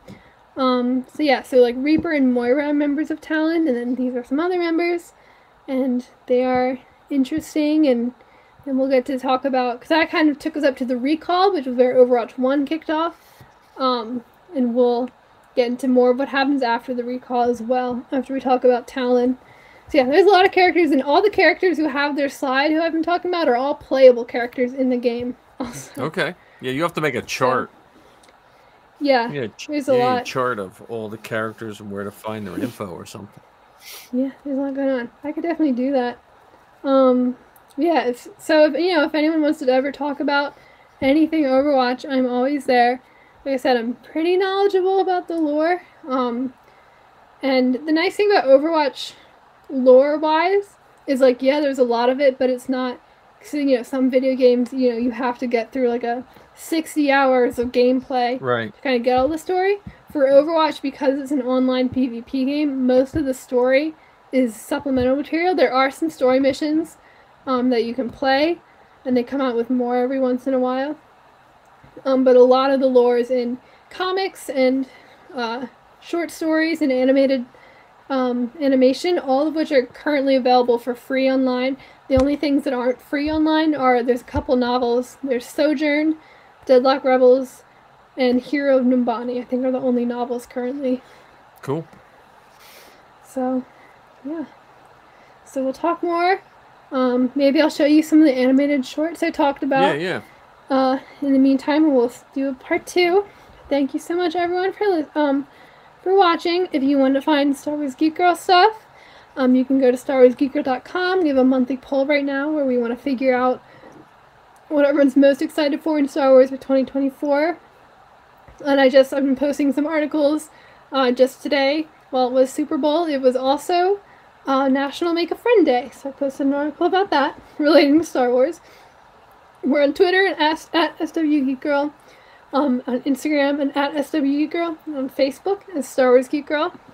And then if you're just looking for me personally, I'm on Instagram at Spectre_5, on TikTok at Spectre_5, and on Twitter is at Zoica, though I'm definitely more active on TikTok, I think, than any of the other ones. All right. And do you have your outro to put in? I do, but do you want to talk about where people can find you? They can find me at Mike Hinton or Hinton Star Wars Family or the Inflatable Falcon every Wednesday night on this same YouTube. You can tell I'm new to Restream because I meant to put this ticker at the bottom. Oh yeah, yeah, after yeah. we did our intro. Yeah. And I forgot, so I'll remember next time. All right. I think. Thank you so much. If you tuned in live, I saw we did have a few viewers popping in and out. Yep. So I didn't think we would on Super Bowl night so late on a Sunday night. Yeah, well, this will be up. But this will be up on your feed. You should put a lot of that information. Maybe do a blog about this information too. Yeah, some Overwatch blogs. I could do that. So yeah, a lot of information. We'll talk about it some more. Like I said, I'm always down to talk about Overwatch. I'm always down to play Overwatch.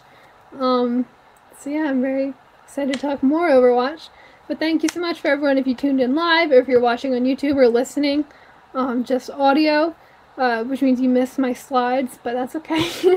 So yeah, thank you so much for watching, everybody. I really appreciate it, and have a good night. Good night.